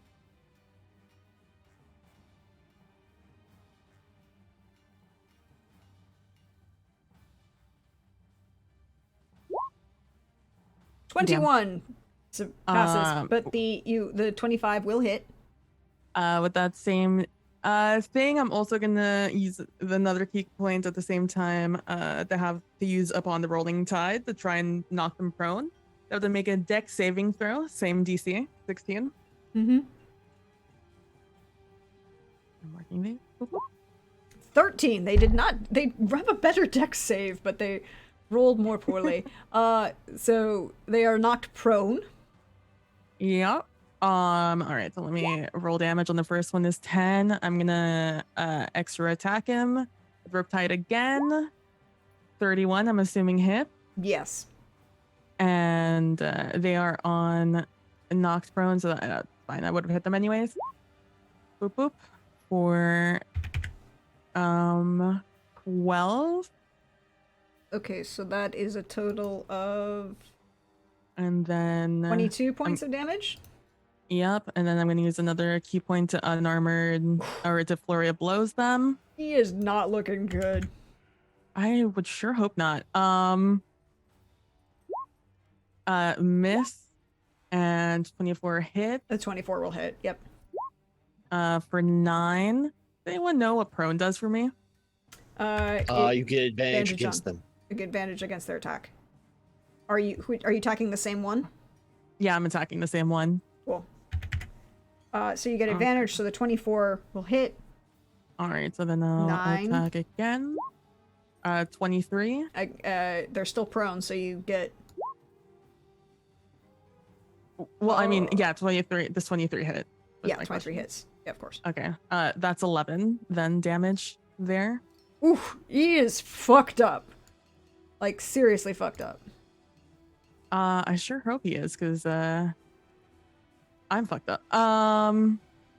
And I guess I can do it again, right? There's nothing stopping me from just trying to stun him again. So on that last one, I'll try to stunning strike him. Okay. Again, save 16, con save. Con save? Mm-hmm. It's an 11, so he is now stunned, but he's also prone, so you had advantage anyways, but he can't do anything this round. Buddy, he is not looking good. Okay. Whew. And that's my whole turn. That's your whole turn. Next up, Theo. What you doing? Oh, boy. All right, everybody. I know we've been caught off on flat foot, but I think we can make this work. And I'll cast not cast. I'll use Mantle Inspiration, so everyone can use the reaction to move 30 feet without incurring attacks opportunity if they so wish.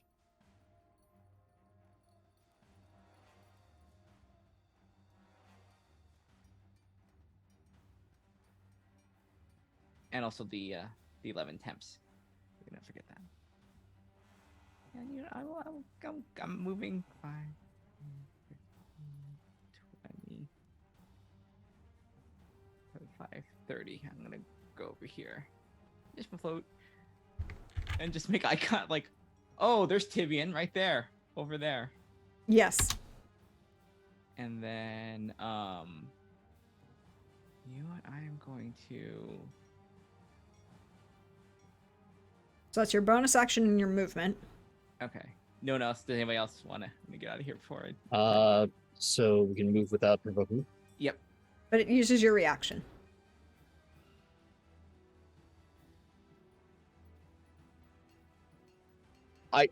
I don't. I know how many I can take, and I know how many they're using. So I'm going to leave this room. Yeah, that makes sense.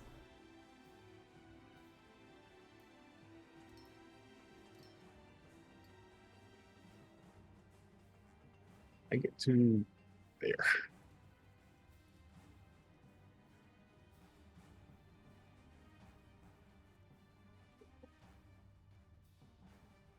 Oh, anybody else?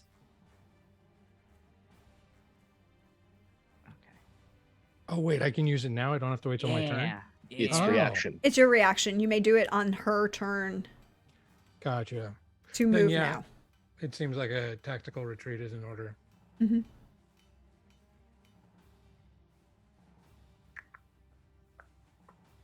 Do-do-do. So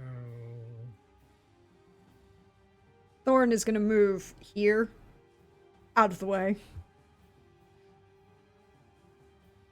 All right.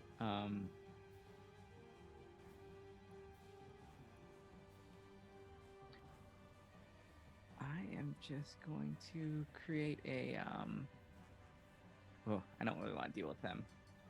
Yeah, well,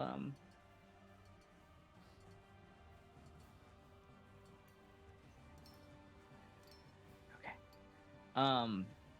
Yeah, we will deal. Quick question: does Wall of Force stop spells? All right. Yes, everything except disintegrate. Okay. We will. Or you know what, dispel I- magic. Right? Nothing can physically- It's disintegrate. Yeah, it's pretty you much can disintegrate. you can't be dispelled with dispel magic. Disintegrate dispels instantly. Also extends blocking ethereal travel through the wall, and it's anything that physically passes through the wall. Okay, so So that's gonna be tricky. if there's a It's gonna have spell bunch of that doubles. encourages physical attack, it would have a physical effect. All right, then. Well, I will use this instead. I think so. What Fiona is going to do is once they're out of that room, 20-foot radius here. I'm gonna use synaptic static. Let's say it's an intelligence save. Yeah, right here. Okay, so what is that spell? What is the area for that spell? 20-foot. Damn it, where is it? Radius or diameter? I think it's radius. So double it for diameters. Yeah. So 40-foot diameter. Okay, so it's gonna get all 4 of them. Yeah. And then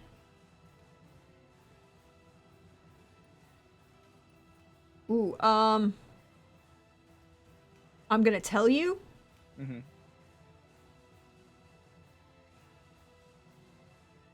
You will hit everybody else too. Oh. If it's a 40-foot, if it's a 20-foot radius instead of just a diameter. Now, you may want to do that, but that's your choice. It would be really bad if I did that, I think. You know what we'll make this easy. I am just going to put Wall of Force and cut these 2 off right now. Where's the wall of force going? Just draw a straight line on Yeah, the I'll map draw for a me. line. Just cut this one off right here. Okay, so there, north Yeah. of that wall. Okay. Mm-hmm. Good to know. Thank you very much. I appreciate it. And that'll be my turn. All right. That leads to their turn. So 1, 2. Both I'm moving on initiative count. Oh, you know 20. what? I am also gonna just move. I'm gonna move. I forgot I also had to move. Sorry. That's okay. These guys, one is going to come back down to Bandibris. The other is going to come down to and jump the wall kind of and come to Javi. These two guys are both going to make attacks against you again because there are reasons, but primarily that they need you dead. Multi-attack is a great thing. So that's a 22 and a 13 against Bandibris for slashing. The 22. 22 will hit, so that is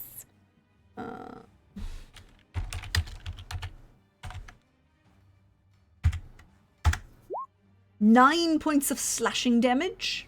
Okay.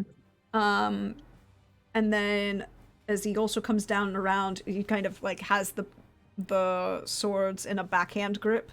And you see these long wings extend as he kind of tries to bring them around to bite down at you with this elongated snout, kind of like a crocodile. But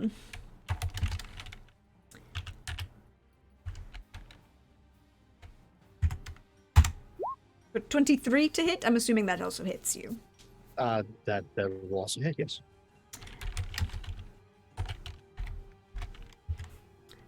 So 4 points of piercing damage, and then an additional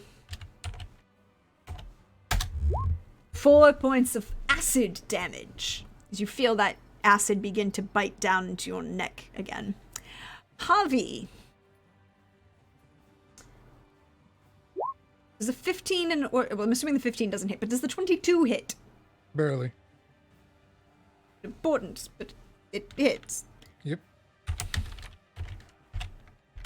So that's 9 points of slashing damage as the backhand scimitar comes around to slash out at your torso. These figures stand 6.5. They're tall, and they're spreading their wings in an aggressive manner as their tail kind of flips behind them. They're also going to try and bite down on you. Because... bitey. But I'm assuming the 12 doesn't hit. No. It's sad, but... that is those two's turn, and then we've got the two that are still... One that's still on Tibian. He's a little fucked up looking, and he really doesn't like you. So he's going to take advantage of something. The stunned one or the not hurt one? The not hurt one is... Okay. Because he is stunned, you are correct.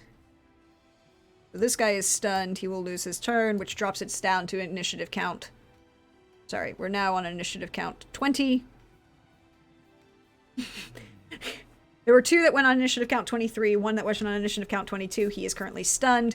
And we are now on initiative count 20. And I'm just going to put a little lightning bolts on him so we know that he's stunned.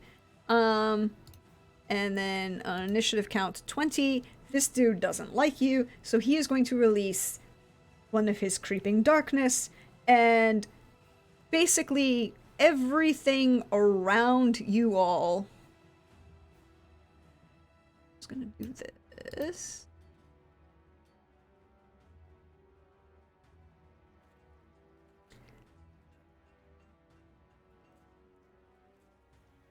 Basically everything here. Jeez. Oh, well, that for me. That's not good. That's no. How do I drop it below again? There we go. Is magical darkness. Oh, you got it. Okay. I will say, nothing gets advantage on me as a result of being hidden from me. This is true. But that's not why it did it. No, but it might be an advantage that I just want to jump in the butt right now. I can take every advantage you can get at this moment. Yep. That means I can't see you either. So Nope. no. Nobody can be seen in this space. But that's not necessarily a bad thing. Anything I can get, I can just by yelling. Did I put Thorn in here? Thorn's right there. Yeah, he's right here. No, but did I put He's- Thorn in the No. No. Here, this is where the problem is. Put Pilter in twice. Oh, Pilter. Pilter can go twice. Pilter's.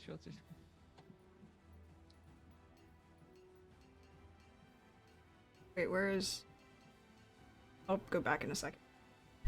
Mhm. Because I know I rolled for Thorn. Oh, he wasn't... That was the other thing. He was the other 15. Oh, they're both. 15. Oh. Yeah. A lot of doubles. Yeah, everybody. Yeah. And then I'm just gonna quickly run through. Everybody. Do it. Yeah. Okay, so now we're on initiative count. Mm-hmm. 20. And this dude popped that. And then you don't know what happens. But then it's the guy who's on initiative count 17, and he's behind the wall of force.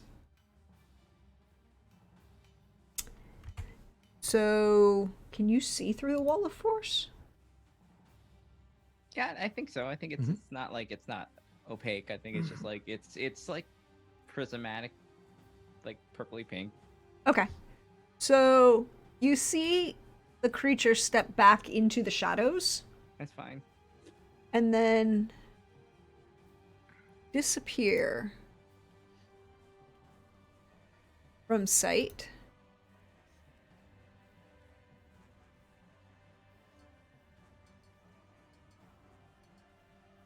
Reappearing here behind Thorn. But Wait, that's his action. They can't ethereal, like even ethereal travels block through it. Mm-hmm. He didn't ethereally travel. Want to know what he did do? As you look behind, as he pops up, he literally pops up out of the ground. Ah. He did not ethereally travel. Okay. He did pop up out of the ground, but that was his action. And then the last of the Draconic Sorcerer, then it's Thorn. Thorn's action. And I misspelled it and gave him the name Throne. Sorry, Jay. Apparently you're on this as Throne. What would you like him to do?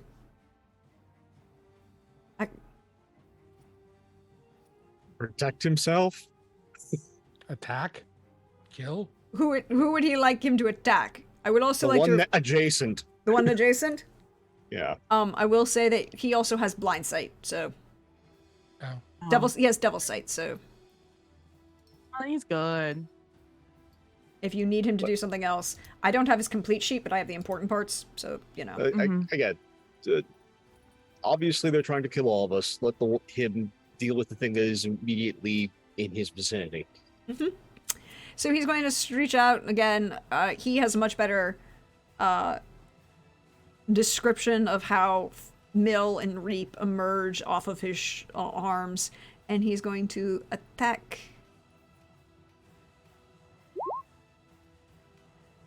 Ooh. For a 26, which will definitely hit this dude. For 1d4 piercing. That's 12 points of damage against this one. Quick math. Cool. Then another, he swings with, he gets 3 attacks, right? Yeah. One of them is Mill. Mill also hits for 6 bludgeoning. Or 6 damage. Weapons. And then one last attack with Reap. 12 will not hit! As that is his turn, he's going to stand in defensive action again between this hallway at the moment. Now it's the last Draconic Assassin's turn. And you see it also step back into the shadows, disappear,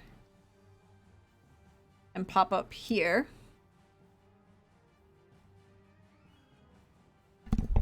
But that is its turn.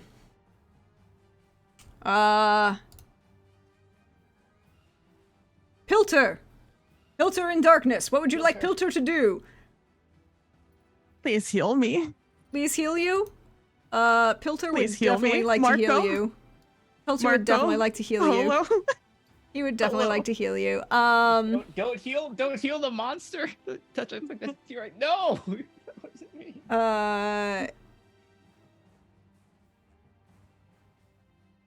Yeah.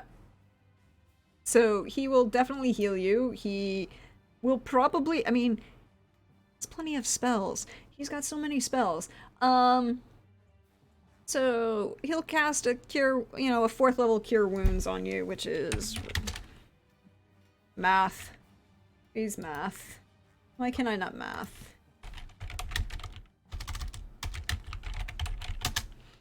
Cure wound. 48 plus wisdom. Yeah, 48 plus wisdom. I was like, is it the first level? Couldn't remember if the first level was 2d8, so it's 48 plus his wisdom modifier, which is pretty damn good, actually. 5. That's 21. Thank you, Pilter. Mm-hmm. And he is, just gonna stand there and try and Stay move safe. closer to you. Well, he moves closer to you because he has to touch you. And Yeah. literally within moving 5 feet, he just kind of like has a hand out as he reaches and walks towards you. In the dark. Because darkness is a thing that you can't see through.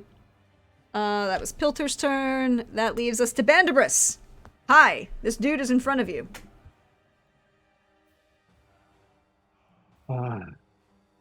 There's just a heavy sigh. Mm-hmm. Greater invisibility. I mean, that's fair. Or is it? Are you only doing yourself? Well, greater invis is only stealth. Mm. So This it's is true. just, So you are invisible. yes. I'm going to put a little marker on you that says, you cannot be seen. There you go. No one can see you. Yes, I've John Cena this. And I will provoke, but they will attack at disadvantage as I move away. Mm-hmm. And they only get to make 1 attack on this point. So If they choose to use their reaction. you will, because there's a reason that you all.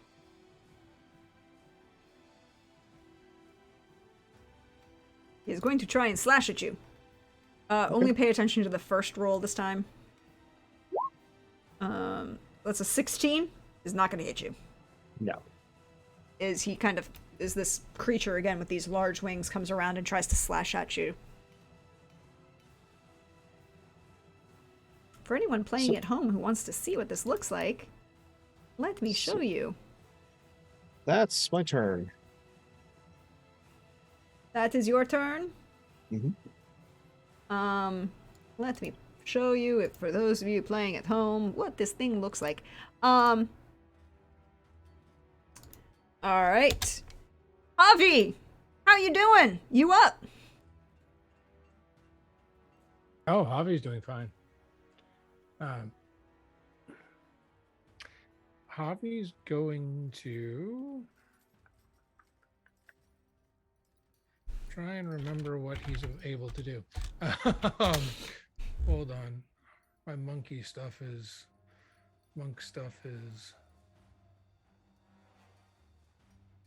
things that there we go.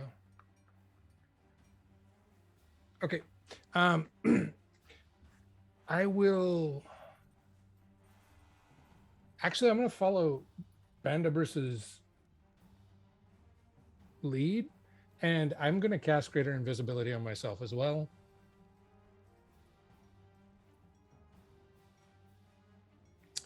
And then I am going to use my bonus, or I'm going to spend a key point, use my bonus action for Flurry of Blows.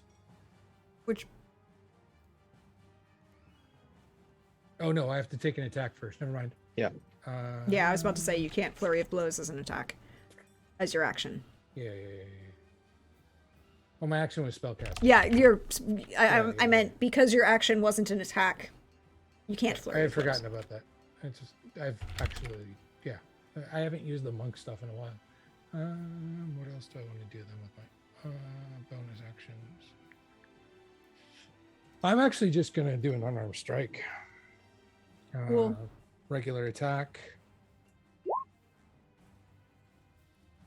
That will hit.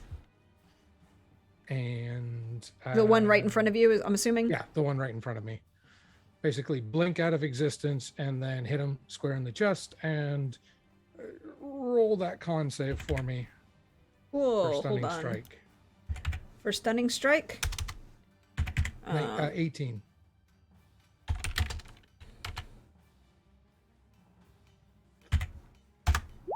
It's a 7. They're going to fail. He is stunned. And the damage from that unarmed strike was 10 and 13. 3. 13. 3 of which is radiant. 3 of which is radiant. He seems to react to the radiant, but not in a way that gives you an impression that it's excessively harmful. Okay. All right. And that is my turn. That is your turn. Tibian, how you doing? Better now that Pilter has healed me a little bit. Pilter's trying. Pilter's trying. Everything helps. I am going to go to attack right where I last saw the person I knocked prone. Mm-hmm. You take disadvantage on the attack. Are they? Is it normal because they are prone? If they are still prone, If they are still that would prone, they are still grant- prone, and so even though it is dark, they are still Yeah, it would prone. So, make it but a you don't get the standard attack. advantage. Okay, so just normal. Yeah, Just yeah. normal. Uh, That will 18? hit. 18 will hit. All right. They will take 13 bludgeoning damage. Mm-hmm. And I will attack again Yep. for 19. Yep. That will hit. For 11 bludgeoning. And You can't see it, but you feel no reaction after you hit the second time. okay. Then as my bonus attack, my bonus, I am going to bonus action. That's what it's called in this game. I'm just gonna I was gonna say cast disengage. Oh, not disengage, dodge. Man, words today, huh? I'm just gonna dodge. Use a key point and dodge. Use your key point and dodge. Yeah. Cool. Theo, you up? All right. I think now that she's over there, she's gonna turn around. Look at this. That this one has. They have basically bypassed wall of force. They popped out of the ground like daisies. Yeah.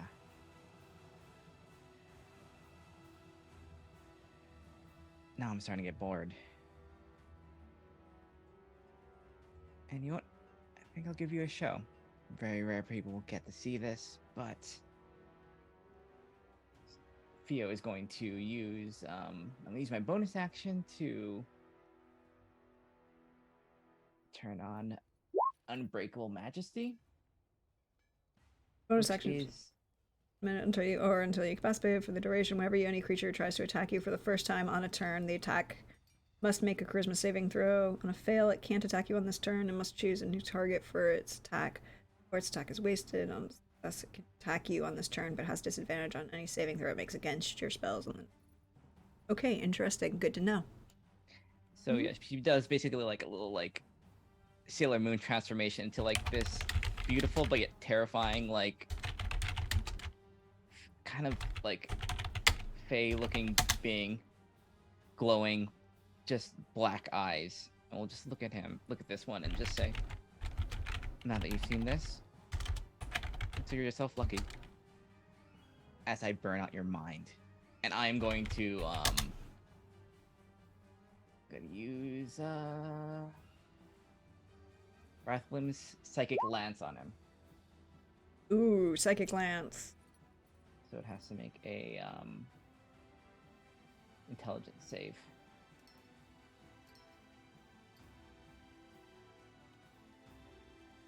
Interesting. Oh, that you can see or utter the name. Sorry, I thought for a minute it just all I saw was they had to know the name, but no, you can do. That would be terrifying. They're just like, nope, just. You have to know the name or be able to see it. That makes sense. An intelligence save.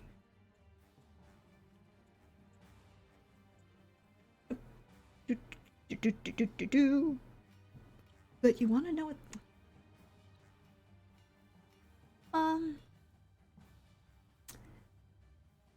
Cool. It doesn't matter, it's an 11. But you know what? I feel like I should say this because it's a thing that people have been giving me and I've been sitting on them all the last 2 weeks. Okay. I have 8 points of luck. Yeah. I should use one. We should. I should use one, right? So I'm gonna reroll I'm just making like these are pool for all the games, right? For the 2 games this weekend, right. Yes. Yeah. So okay. So yeah, sure. I'll help out. Yeah, I'm just I'll tank this. It's probably gonna fail again, but I feel like I should use them because I was given them. Almost. Failed by 1. Almost. Failed by 1. Hold on. For an 18 or a 19, what did he need? DC 19. Yeah, failed by 1. Look, Jim is being kind to you and gave you a point of luck because. Thank you. That might be that is something for someone. So this one is roll that damage then. Yep, 27 points to damage. He does not look like it's an enjoyable. That didn't. No, look it's good. like I imagine it's like a psychic just like jolt and stuff like that. Yeah, that's not good, and it's incapacitated. Okay. Until the start of my next. Okay, turn. so therefore it is marked as incapacitated. Mm-hmm. All right, to the start of your next turn. Mm-hmm. All right. So that leads us to the Draconic Assassin peoples. So this guy is going to come 6. There we go. Oh no! Can he see in the dark? He can. Oh no! Or invisible things. Mm-hmm. It's unfortunately a problem. Because you want to know, unfortunately, what they have. Supernatural dark vision, of course. Tremor sense. Devil sight. They have devil sight. Oh shit! And you can tell this as they come close up, right on up to you. And he's going to swing his scimitar at you for an 11 and a 13. Neither of those are going to hit you, do they, Bandibus? You. And all of the attacks are at disadvantage because unless you can see invisibility, He has devil that's sight. not darkness. He has devil sight. Devil sight is darkness, not invisibility. As someone who's played a lot of warlocks, there's a difference. No, it's blind sight that's... If he had tremor sense or blind sight, yeah, but no, he has disadvantage. Devil sight is just darkness. Yeah, okay. But he knows where you are because of that, but he makes the attacks. No, like unless he has tracked me and I haven't made any more noise, he wouldn't even know my location. He would have to make an educated guess. Yes, so it doesn't matter. He's rolling at disadvantage. So that's the first attack, rolling at disadvantage. The 12, neither of which is going to hit. He will become very, very frustrated.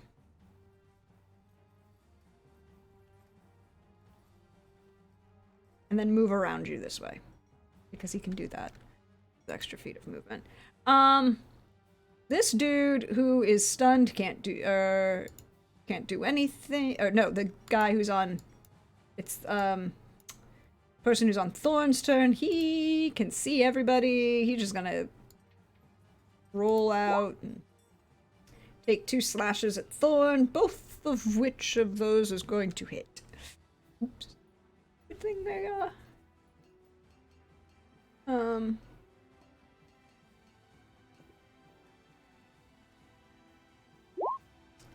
and that's for a total of 9 slashing damage. Isn't that just great?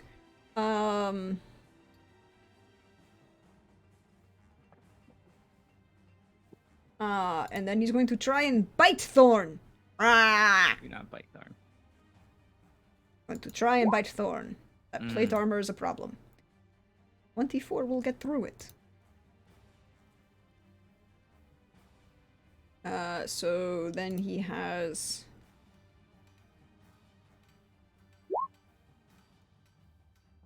Nine points of acid damage.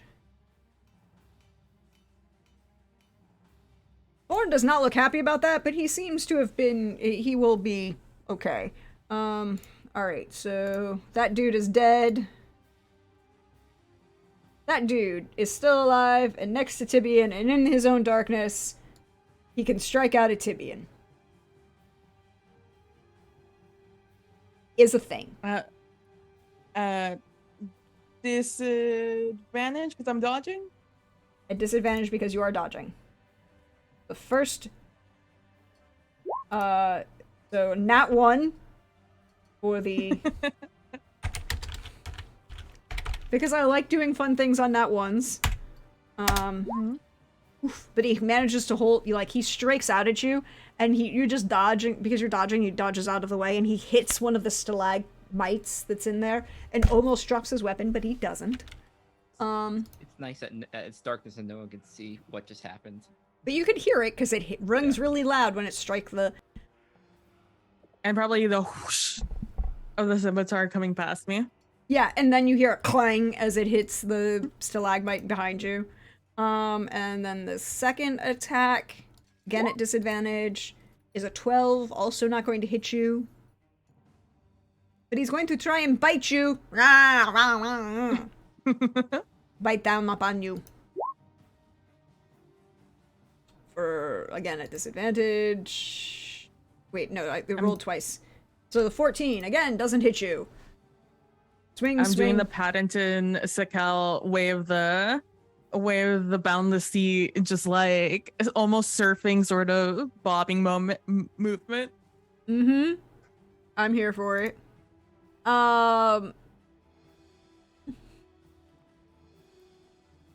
Hawkeye says, I'm an equal opportunity luck giver. I give it to players in stream and prax in our game streams. I'm such a nice guy. Yes, you are, Hawk, and we appreciate you for all of your nice things. Thorn, we are Thorn's turn. We are going, and he's just gonna go to town, or at least attempt to. So a 17 will hit for 7 piercing damage. Then Mill on the backhand. 21 will definitely hit. For 9 more piercing damage.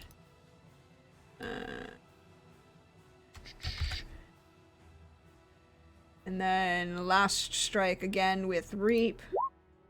For 28 also will hit.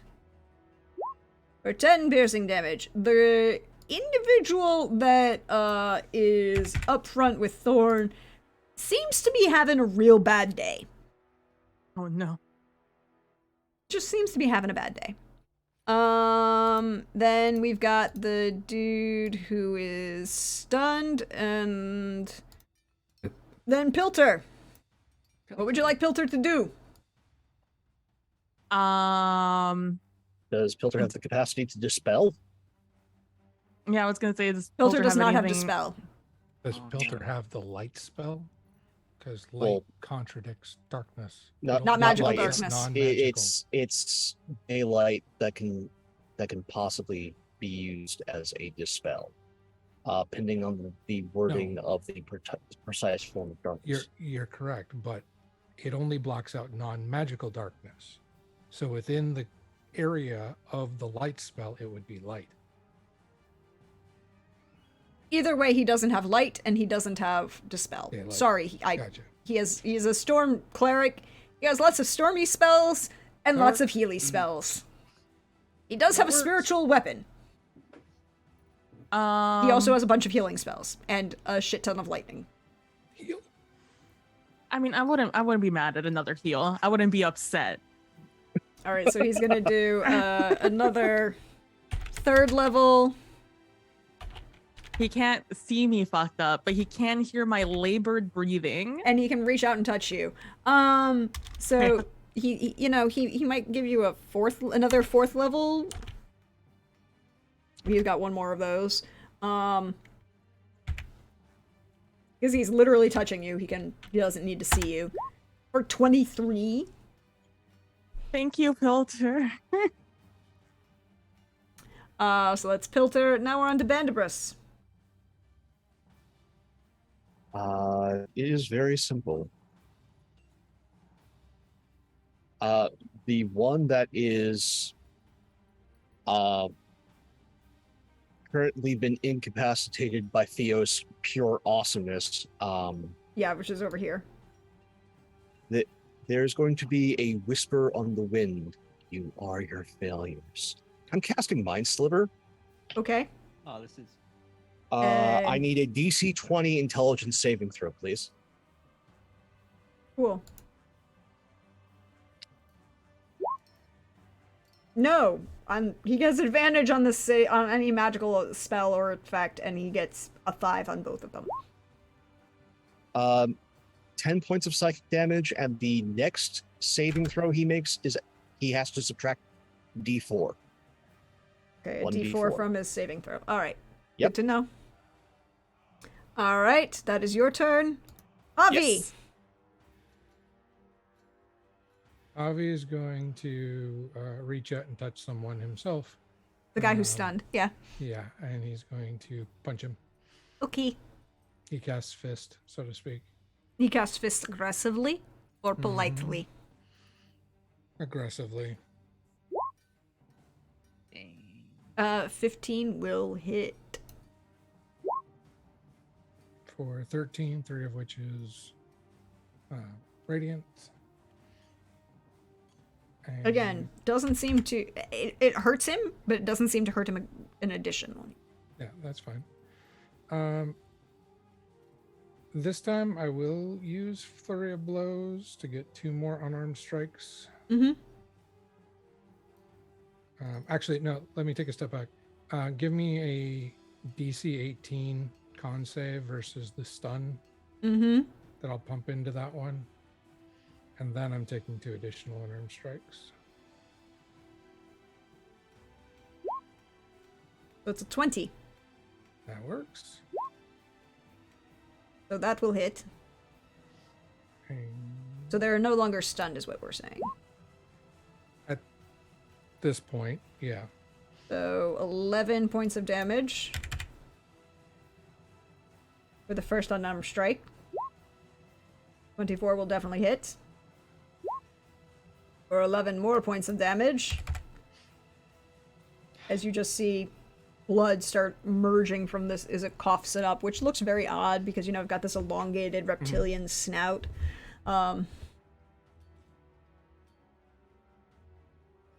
And that'll be You get 3 unarmed everything strike. that he's gonna do. He'll hold his reaction.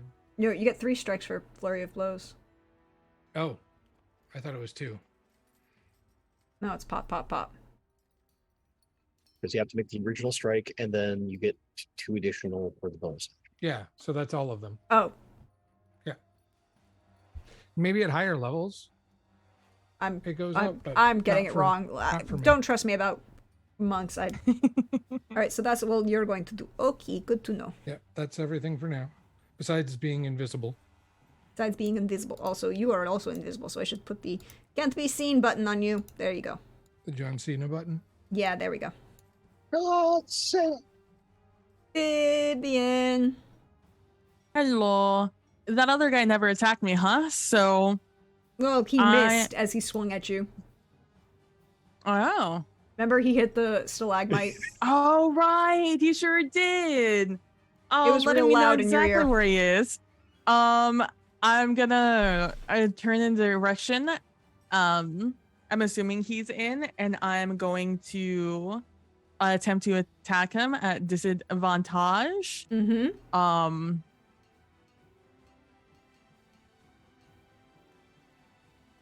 Hold on, I'm just thinking. I'm thinking.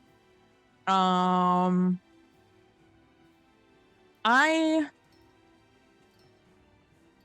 actually not gonna do that. I'm actually going to cast. I'm gonna yeah, I already had the rod in at arm's reach, so I'm gonna grab the rod, and instead I'm going to use my action to cast Detect Evil and Good. Mm-hmm. Which it's going to let me know if there is an aberration, celestial, elemental, fae, fiend, or undead within 30 feet of me, as well as where they are located. So with that, Yeah, so you would see, recognize you would know where he is within 30 feet. Okay. And you know where so the one next to Thorn is too. Okay, so I do know that there's more out there. Okay. Yes. You know, you can sense at least 2 more within your 30-foot range. From these guys' actions, can end with the one attacking. I can't tell who he's attacking, so I don't know. I am going to stand my ground because I don't know if these guys are here to attack me or the people in this room. And so that is my action to detect evil and good. And for my bonus action, I will cast. I will use a key point for dodge again. Alrighty. Good to know. All right. Boom. Theo, you up? It's going to float toward the this one right here and just look at it. Oh, we're not done. No. Someone sent you here, and we're gonna send a counter message to what we do to you all. And I'll do the same thing again. I will psychic glance this thing. So, intelligence saving throw? Mm-hmm. Cool.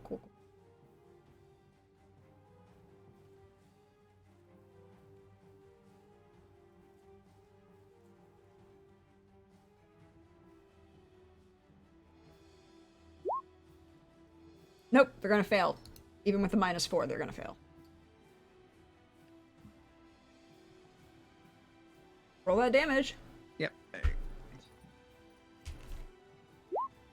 24. Well, you see its brain begin to bleed from its ears as it collapses to the ground. Can I do the thing where I just put my finger on it and just kind of push it down a little bit? I mean, sure. Okay. This dude just got hit, so he's going to try and hit back at Javi. At disadvantage. No, sorry, that wasn't the wrong one. It's this one. Going to try and hit Thorn. He doesn't have disadvantage. He can roll away against Thorn. 2 attacks against Thorn. For a crit, and the 17 is not going to hit. The crit damage, well, I mean, it's not a lot of slashing damage.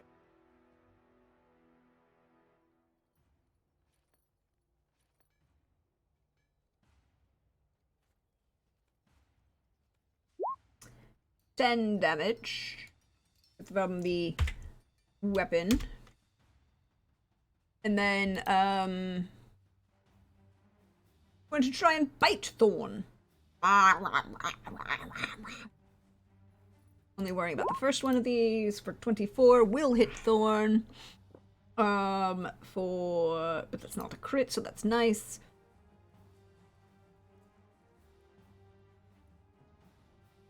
Okay, so for 17 damage, 9 of which is acid, 8 piercing, and then 8 piercing damage, and then 9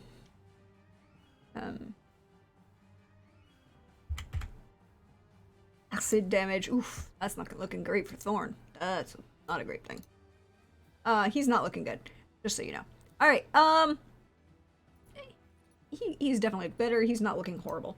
That's his turn, and then the dude next to Bandibus is going to try and be very, very frustrated and do the same thing that his buddy did in the other room. And cast magical darkness on the space. Counter spell.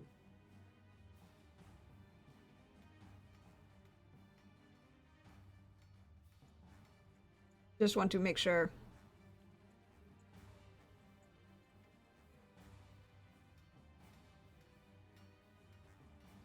I mean, technically, I don't. Well, you know, you can roll counter spell. Do you have, you know? I have a 3rd level. That'll be my last 3rd level. There you go. Good. Do I need a roll? Is it higher than 3rd level? No. Okay. Well, no. Hold on. No, because it's an effect. It's a spell that they use. Okay. It's an innate spell, so it's a well. Let me just double check. Yeah, double check. A lot of innate spells are base level, but not all. So. Yeah, that's what I want to check. Yeah, it's a base level. Okay. It doesn't upcast.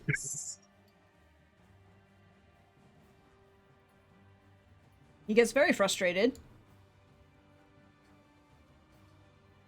General idea of where you are. Mm-hmm. He is going to make right up next to you now. Alright, that dude is dead. Right, did I kill him? Dude is dead. Sorry. It's the one that just got killed. So then we're down to the dude who survived his stunning strike and really, really, really doesn't like, Javi. Being invisibly punched. Being invisibly punched. So he is going to use his spell of invisibility, which you cannot counterspell at the moment because I your use my reaction. And it's 120 foot diameter, and I love it. So all of this space is in darkness now. You don't know where your buddy went. Counterspell. Oh, feel your counterspelling? Yes. Yeah. Yeah. Okay, you're going to counterspell? I'm gonna counterspell that. Yes. Okay. What Oh. spell slot do I still have? I do have a That's- 3rd spot. Okay. There we go. What do you have a spell slot for it? Yep. I'm just trying to figure out which one if I need to use a higher level. But no, I have a 3rd level spell. That's fine. I have that. Frustrating assassins is the only way to properly do this. Oh, none of that. We want to see you. Not as much as you think.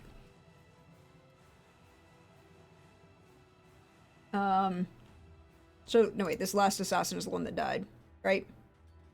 Yes. That one also dead.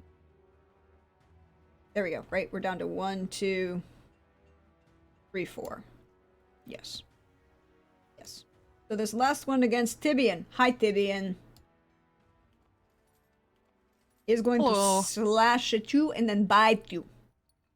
Okay. So, why did it roll the oh, it rolled the damage but not the attack. My apologies. Hold on, please. Mm-hmm. So the 9 Does not hit. does not hit. Very sad for me, because that would have been a crit. And the 11 doesn't hit. And the 14 doesn't hit.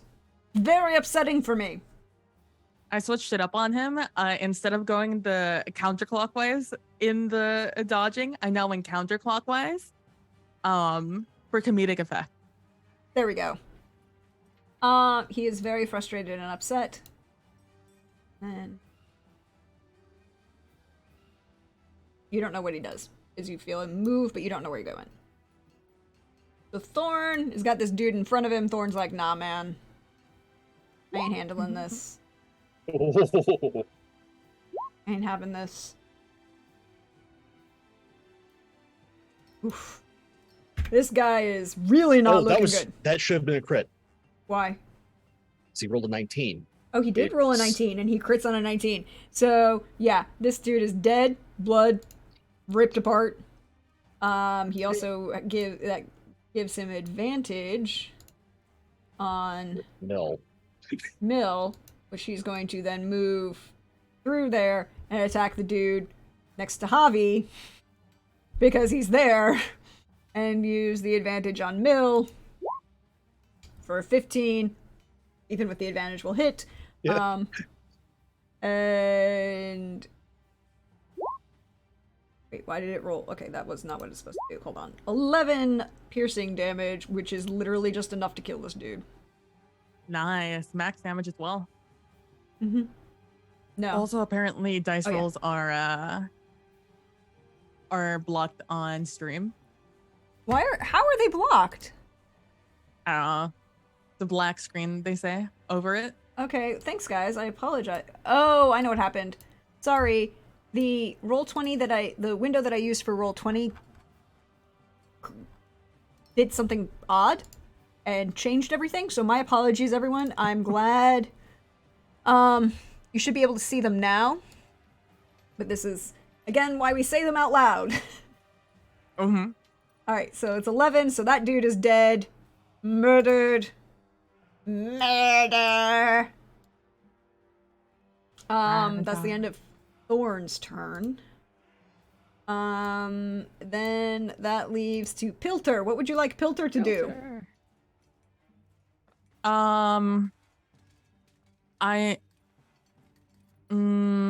Because we're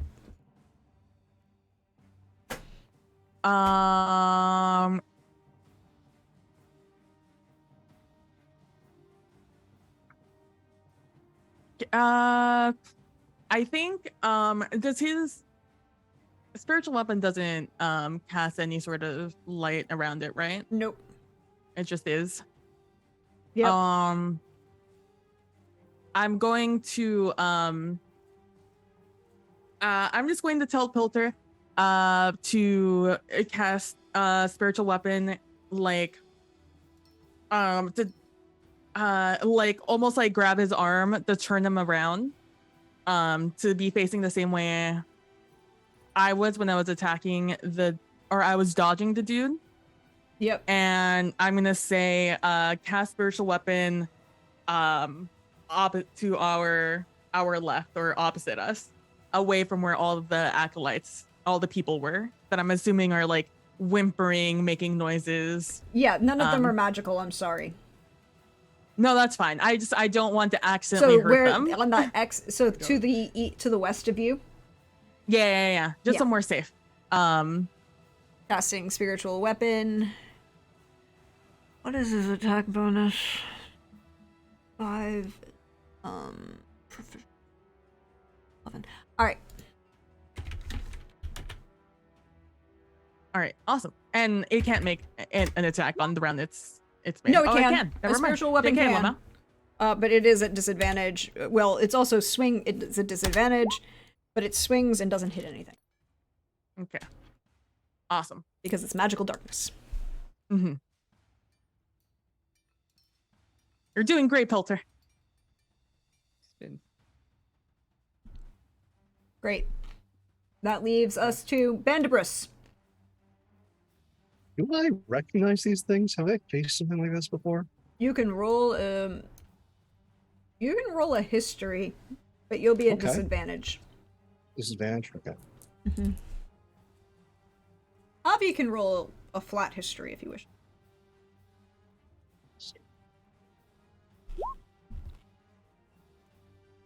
So, 16. With a 16, They look really draconic, but you don't know what they are. Okay. With a 19, Javi,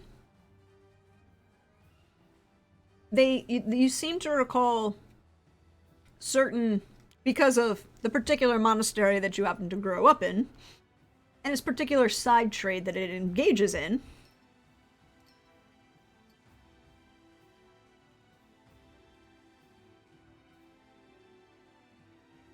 Yes, our special goods. Your special goods. You know that these were rumored to have been. They were rumored to have been assassins that looked like warped humanoid dragons, dressed in that during the Sundering, that were servants of a greater evil.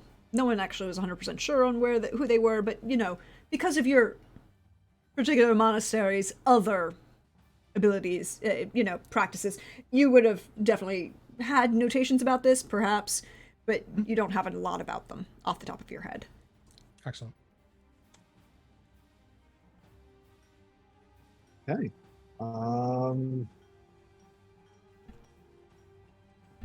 But you would Yeah, know right. that they don't work for hire.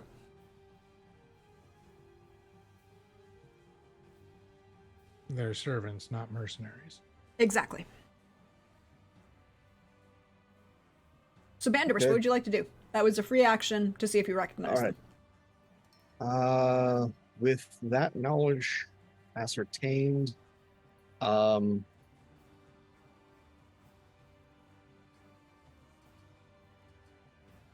yeah, I'm gonna provoke to move over here and Cool. cast Cure Wounds on our good paladin. You're going to provoke an opportunity. He's going to roll at Mhm. disadvantage. Try and hit you. 19 hits. Yay! I get to hit you. Not a lot, but you know. For 7 slashing damage. That hurts a wizard. And I will use a second level spell slot to cast Cure Wounds On your paladin. On our paladin. Yeah, I'm sorry, I don't have his math for his divine smite, so I can't do that for you. So he gets 10? Yeah. I mean, it definitely helps him. It definitely helps your paladin look better. It's what I can do. It's what you can do.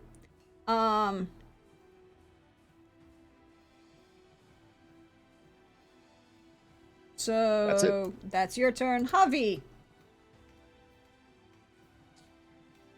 So, let's see. Javi is going to step into range. Mm-hmm. And does this one look like they've been harmed at all? The one in front of you? No. Correct. Has not been harmed, hasn't been touched. Then I will just start by casting Fist. Cool. Cast Fist. Aggressively. 23 will hit. For 12, 4 of which is Radiant. Okay. And then I will burn another key point and go twice more. 17. Also hits. Correct. 16 points of damage. Oof. Not liking this. And the second one, 15. Yep, 15 will hit. For 7 points of damage. Yep. You will notice that it's less the damage.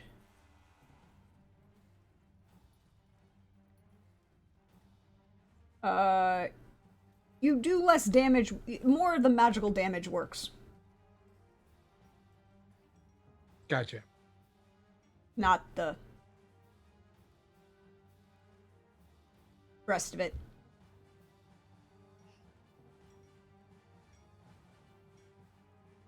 Understood. Hold on, I'm sorry, I was doing math. Yeah.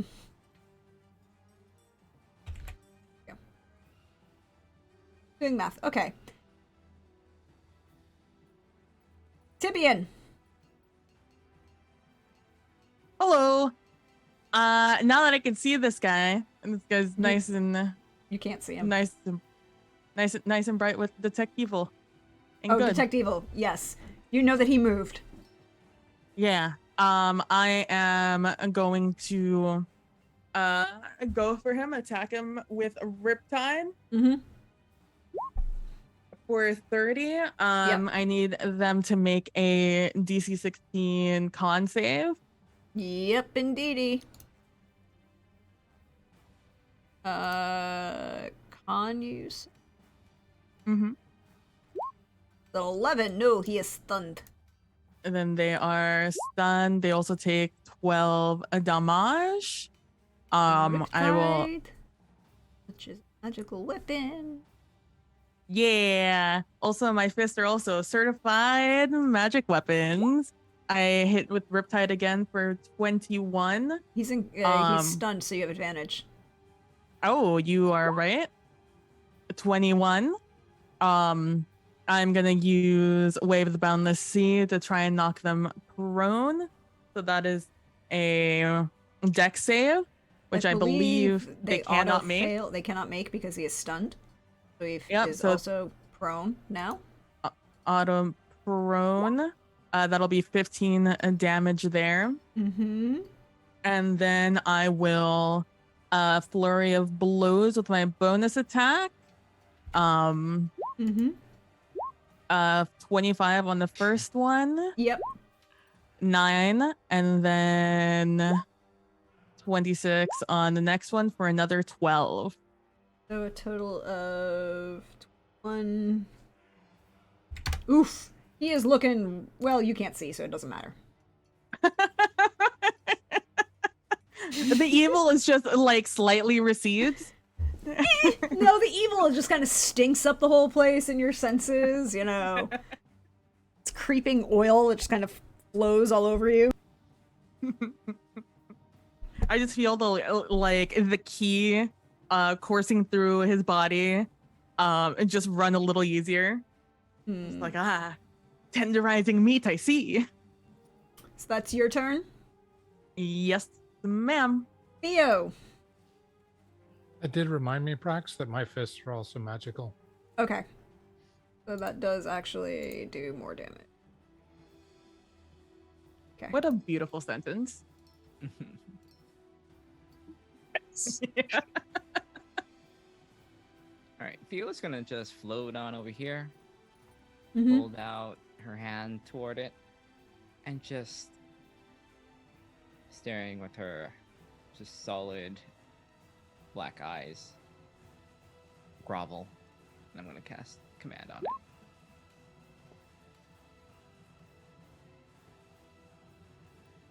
I mean,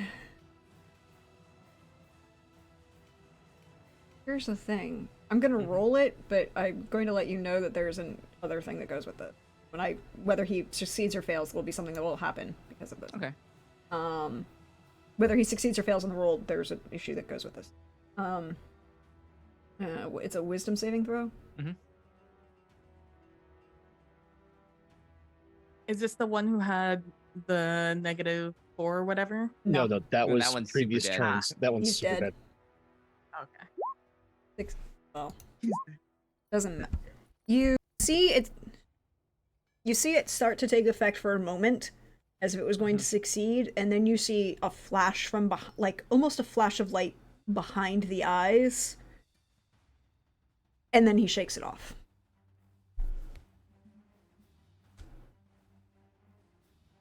Did that look like something that it like it didn't work, or there's something? Roll me an Arcana as a Yeah, free, you know. Yeah. Like, oh, this usually crap. works. Oh, To see if that there's reaction was very strange. Oh, God. 10. It seems very strange. Usually this works. You're not 100% sure why it didn't. You'd have to spend some time to figure it out. Okay. outside. It's one of those, maybe in combat you just doesn't think of it right away. Yeah. So it doesn't look. It didn't necessarily look like it's like when it doesn't work. That's good to know. That's actually good to know. Yep. It didn't look like when it normally the spell fails because of their ability to overcome it. Yeah. That's cool. Okay. Yeah. But you don't know why. Okay. So that's your action. What about bonus action? And you moved. You had an action. What's your bonus? I think I'm good. I'm good. Okay, you're good. Cool. So now we're down to the last two of these guys. This one now sees you, doesn't like you. You tried to command it. Really doesn't like you. And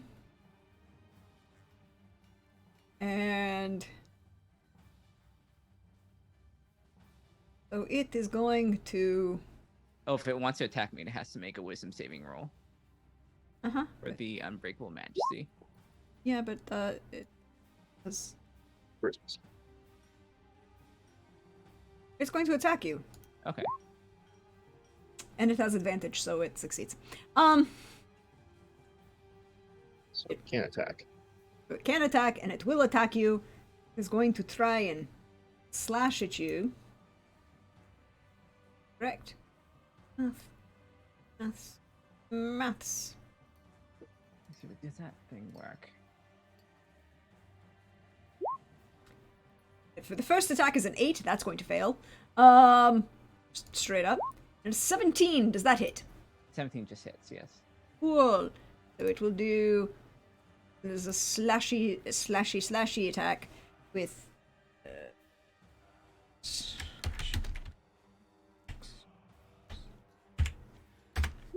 7 points of slashing damage. For purposes, it does count as magical. And then it will try to bite you. It has a very powerful jaw.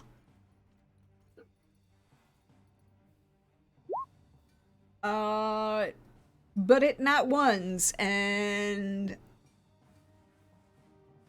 I'm going to use one of my other points of luck to re-roll that. So I'm down to 6 points.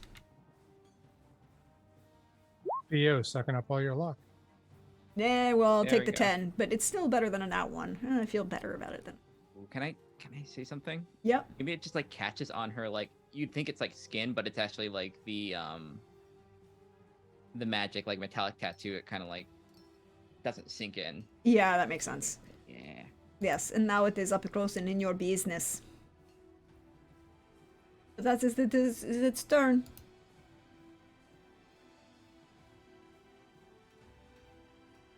So then it is now. Oh wait, the wrong last one. one. The last one. Last.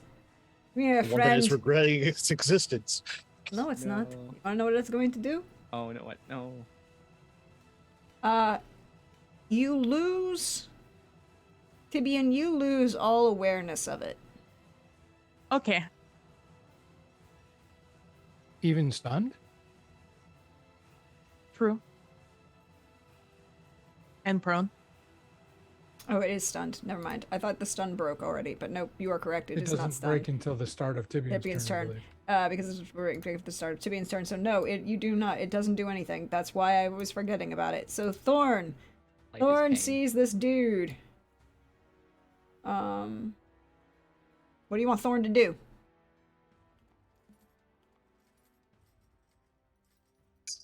What? Reap and mill. Reap and Mill. Thorn's gonna come Fuck 'em up. Fuck 'em up. around Get because him. he has just enough action to do that. And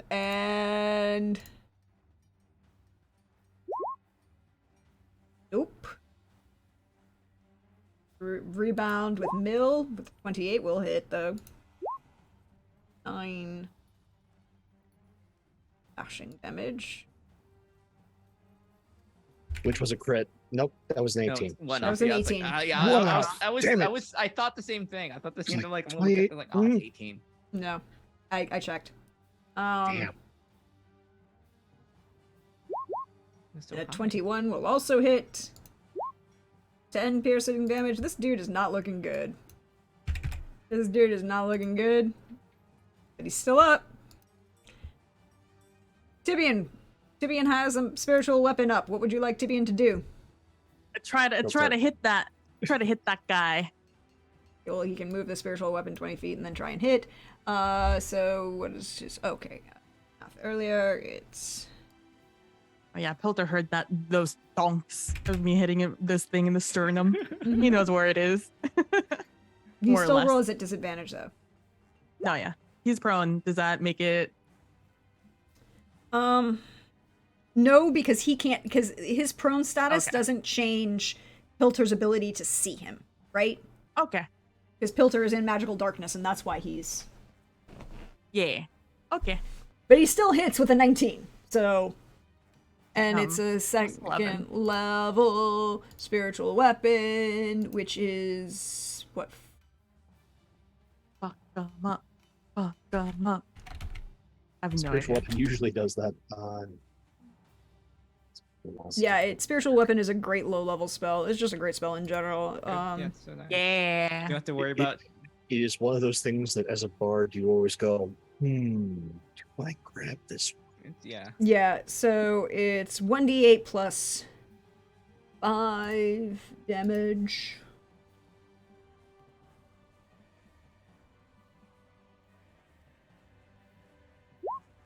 For 9. Pop off, Filter. He is still breathing. Barely.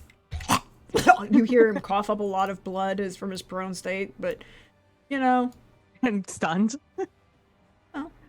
Yes, just make more noise So so we can get Yeah, punished it's in the just... darkness.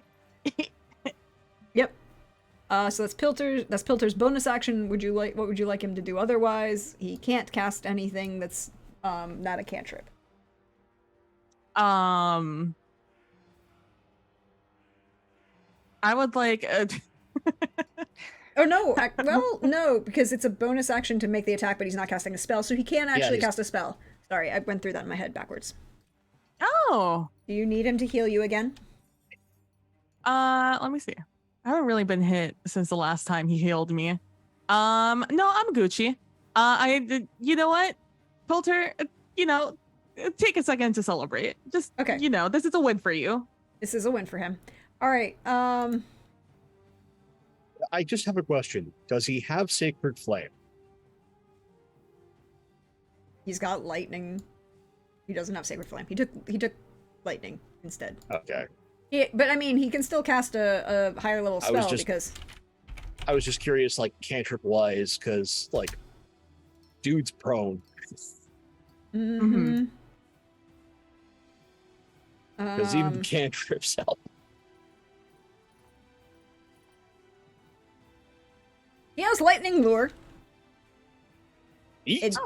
Instead, because Go he for has a storm sorcerer. I was like, he doesn't. I was like, what is this? He has the Yeah. cantrip. He has the cantrip.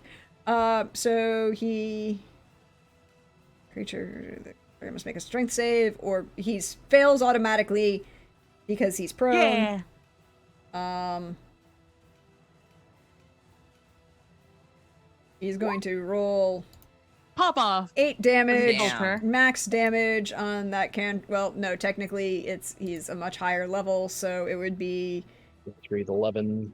uh One more, probably one more. no, he's Pilter is actually higher than that.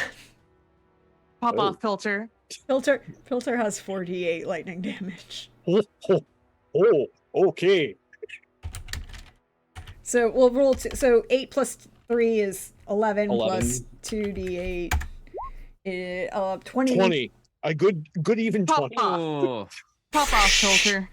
Pilter electrocutes this dude, he's very dead. Can we say that, like, even through the You see the a little magical bit, darkness, you you'll can see it spark it? You don't see the sparks, but you feel it as your hair starts to stand on end along with your arms because it went right by you. Heck yeah. I high five Filter. Pilter will accept the high five and go back with a fist bump, like an elbow bump, like high five and then do an elbow bump. Hell yeah. So that's Bandiverse's turn. All right. Time to Zot. Ray of Frost. Right. So The 15 will hit.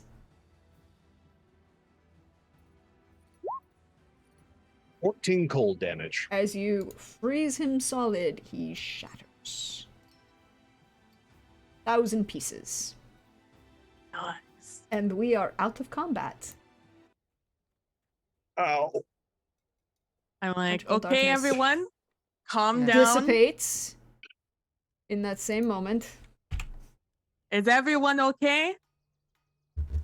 Yeah, yes, and we are. There will be. They're getting some of the guards and the. You know, you can hear from the shouting now. You realize that your loud noises. You were hyper focused on this moment, but a large number. You hear the sounds of people coming, and the speaker appears. Is going. And Cass is in the motion of casting, and it looks like it's been taking a while. And creates a sanctuary.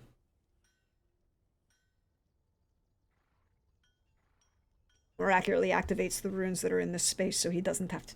It has a sanctuary. He goes, didn't know I needed to do that against things that could travel through the rock. Now we're going to sanctify everything. We're going over there, and I'm going over there. Nothing is getting in my space.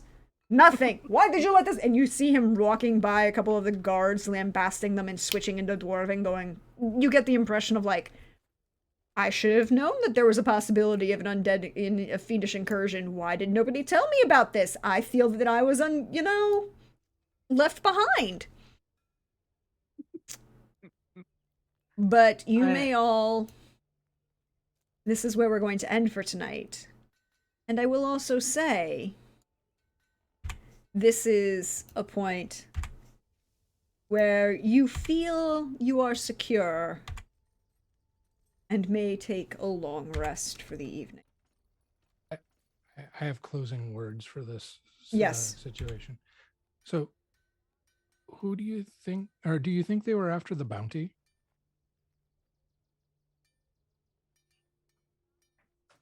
And that's where we're going to end for tonight. Because that's a question we should find out. But we're going to wait until next week to find that out. Thank you everyone for being here. Thank you everyone for hanging out with everybody, all my friends. Thank you. We went a lot over tonight. But you know, there were things you guys did and then happened and then people did things. So things happened. But I have been your friendly neighborhood Prax. I am your GM for this particular game. I'm going to do my spiel at the end. We're going to go around in reverse order from the way we started. We're going to go with Pope. Pope, share some love from tonight. What did you enjoy? All that good stuff. So much. Between, our monks instructing these assassins in the way of the fist, and that is most important when you are going to fall backwards, that you tuck the head. Tuck. Obviously they didn't. So yeah, and then Theo just going full Galadriel on the one was kind of intense. So that's a thing. And it's nice that we had like team fun get to kibitz for a little bit. And yeah, we're here. We are safe? Question mark. And I desperately need to know what has happened to our grumpy prince. But that's for another time. Hey everybody, Pope here, Pope World on Twitter, Pope World on Twitch. I work in all your streams. If you want to see more of this silly face, you can follow the Twitters. I usually follow Prax around like a lost puppy. I will not be doing anything with the Mahakamites tomorrow due to the fact that there's a wedding for one of my closest friends and my spouse is officiating. So yeah, definitely have to be there. It's going to be beautiful. And then Monday over on Wandering DM at 8:30 p.m. Eastern, come see a darker side of things with Montreal by Night. There's a lot going on. A Bruja is not feeling remorse. Raphnos is acting slightly on their baser instincts and has goals. And our poor Zamish is just sitting in a tower going, I hope nothing else goes wrong. And so, like, come for the murder, stay for the Zamish that is developing anxiety in their old age. And yeah, definitely come and follow these wonderful people, because one thing that I've learned since the times of the plague is you need good people in your life, and these are all good people. And thank you all so much for being here. We're a live VOD YouTube story is nothing without its audience. You're much part of this as we are. Take care of yourselves and one another. See you around. Indeed. Thank you so much. Thank you for being here tonight. And then dropping down to one half of Team Fun. Hey PB, how you doing? How you feeling? What you enjoy? All the Hi. good stuff. Feeling good. I got to kill some things, got to punch some things, even though, man, that first hit or those first hits, 65 damage. So I was in pain. It was a good thing I healed all those points before, because I would have had like less than 10 after that attack. Luckily with all the healing and all the dodging, I really didn't get hit after that. But that was a ton of fun. I'm PB from PB Plays Inside. Before I say that, I thought it was I love how Pope you play Bandaburs and how you play magic in this sphere, in this D&D sphere. A lot of the times you never think about magic exhaustion, and you bring it up a lot, and I really, really enjoy that. It's a lot of fun, narratively, and it's fun to play off of. A lot of that comes from Prax in establishing that, like, the people that cast magic naturally, those are the elves. Those are the people with ties to the divine magic. Humanity's casting of the arcane is something that is rare and exceptional. It can be learned, but it's taxing. And Mhm. so that I give that all to Prax. Heck yeah. Also, Prax, what a fun encounter. To just have some just fiendish assassins come in and try to murder us in here.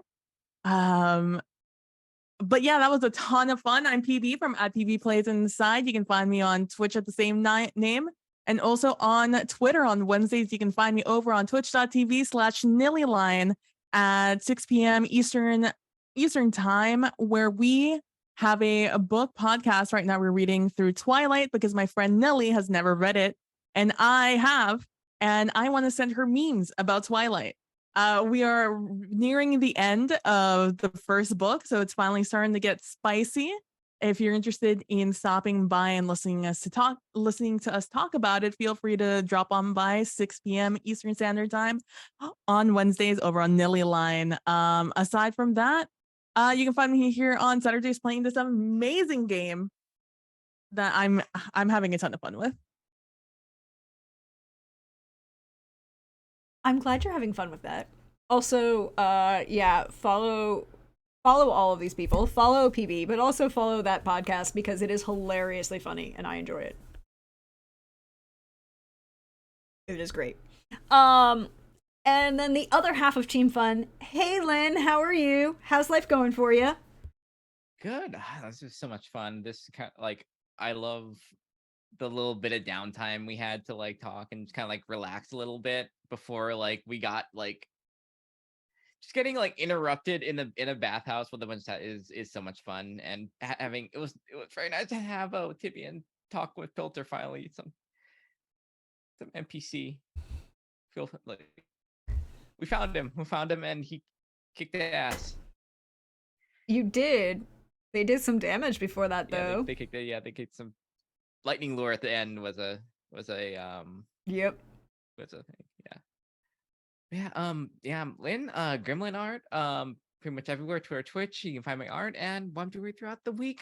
Next time you'll catch me is on Tuesday for on Transplanar RPG as part of Shoot Your One Shots, where we're gonna be at a emissary gathering, and I just play a really, really awful toxic friend in that. It's gonna be something.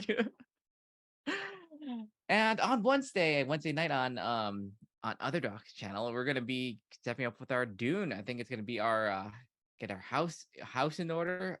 Get to I can't wait for that. And on Saturday for Scion Birth of New Gods, where we have just come back from, we are now demigods, and we are now dealing with being stuck in the realm of death for a year. It's only been like a few moments for us, but it's a year. I think my character like failed out of college, so there's that. I mean, I bet there are some consequences for being trapped in a realm other than your own in college attendance. I feel like there might be some issues there. But follow that, because that's always a great game. Always love that one.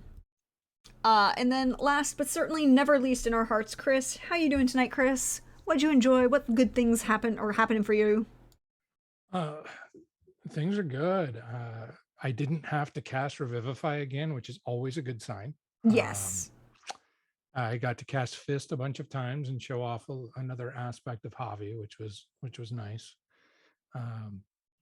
So that was a lot of fun. I also enjoyed the false sense of security, which was, it's always good when you can pull that off as a GM and pull it off well. And I think you did a good job of that. Thank you.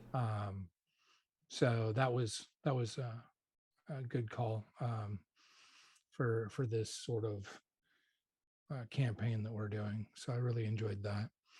And yeah, I'm Chris Gary. You can find me on Twitter at Chris Gary, and you can find me here on Saturday evenings.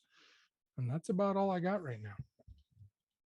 Well, I appreciate you being here. I appreciate everyone being here. Hey, all, you know me. I'm at Dirigen on Twitter, your Praxagorithesmephoria, as you see me around here on Twitch, your friendly neighborhood Prax, and I have been your GM for the evening. Thank you to each and one of you for playing tonight. Thank you for staying late with us as we went over. Shout out again to Hannah at Hanimation Art and Hanimation Studios, and shout out to Tall Squall. Check both of them out on Twitter. They both got some really great things going on. Follow Tall Squall's book. It releases on October 24th, and all the proceeds from the book, both print copy and digital copies, are going to support the Trevor Project. I also have been really lucky to read early drafts of this book for multiple reasons, and have really, really enjoyed it. It's very, very well written. I think it's really great. Also has some really beautiful, beautiful, beautiful cover art. And I should look that up. Also, I feel, before I get into the rest, I feel that this is my responsibility as your GM for the night and your friend to let you know that if you are in the United States and you are a U.S. resident, hi, the federal student loan debt relief application is now live. I'm putting the link in chat. Have at it, everybody. Go fill out that form, and may the federal government bless you with student loan debt relief. And don't put it off. It takes like less than a minute to fill out. It is literally one of the fastest federal government forms I have ever filled out, and it's mildly disconcerting about how little this federal government form is asking me to fill out. Let them bless us with more. Yes, let them bless us with inflation. I'll take inflation over with debt relief. But other than that, I should say where I'm going to be. We're going to be back here tomorrow night, 8 p.m. Eastern, for Witcher Roads Home. We're into season 4. All of the core Witcher crew will be back. Lindy's back. Simon's back. Arzo is locked himself in a cell, and he's suffering from a gonna be an issue. I feel like turning into a werewolverine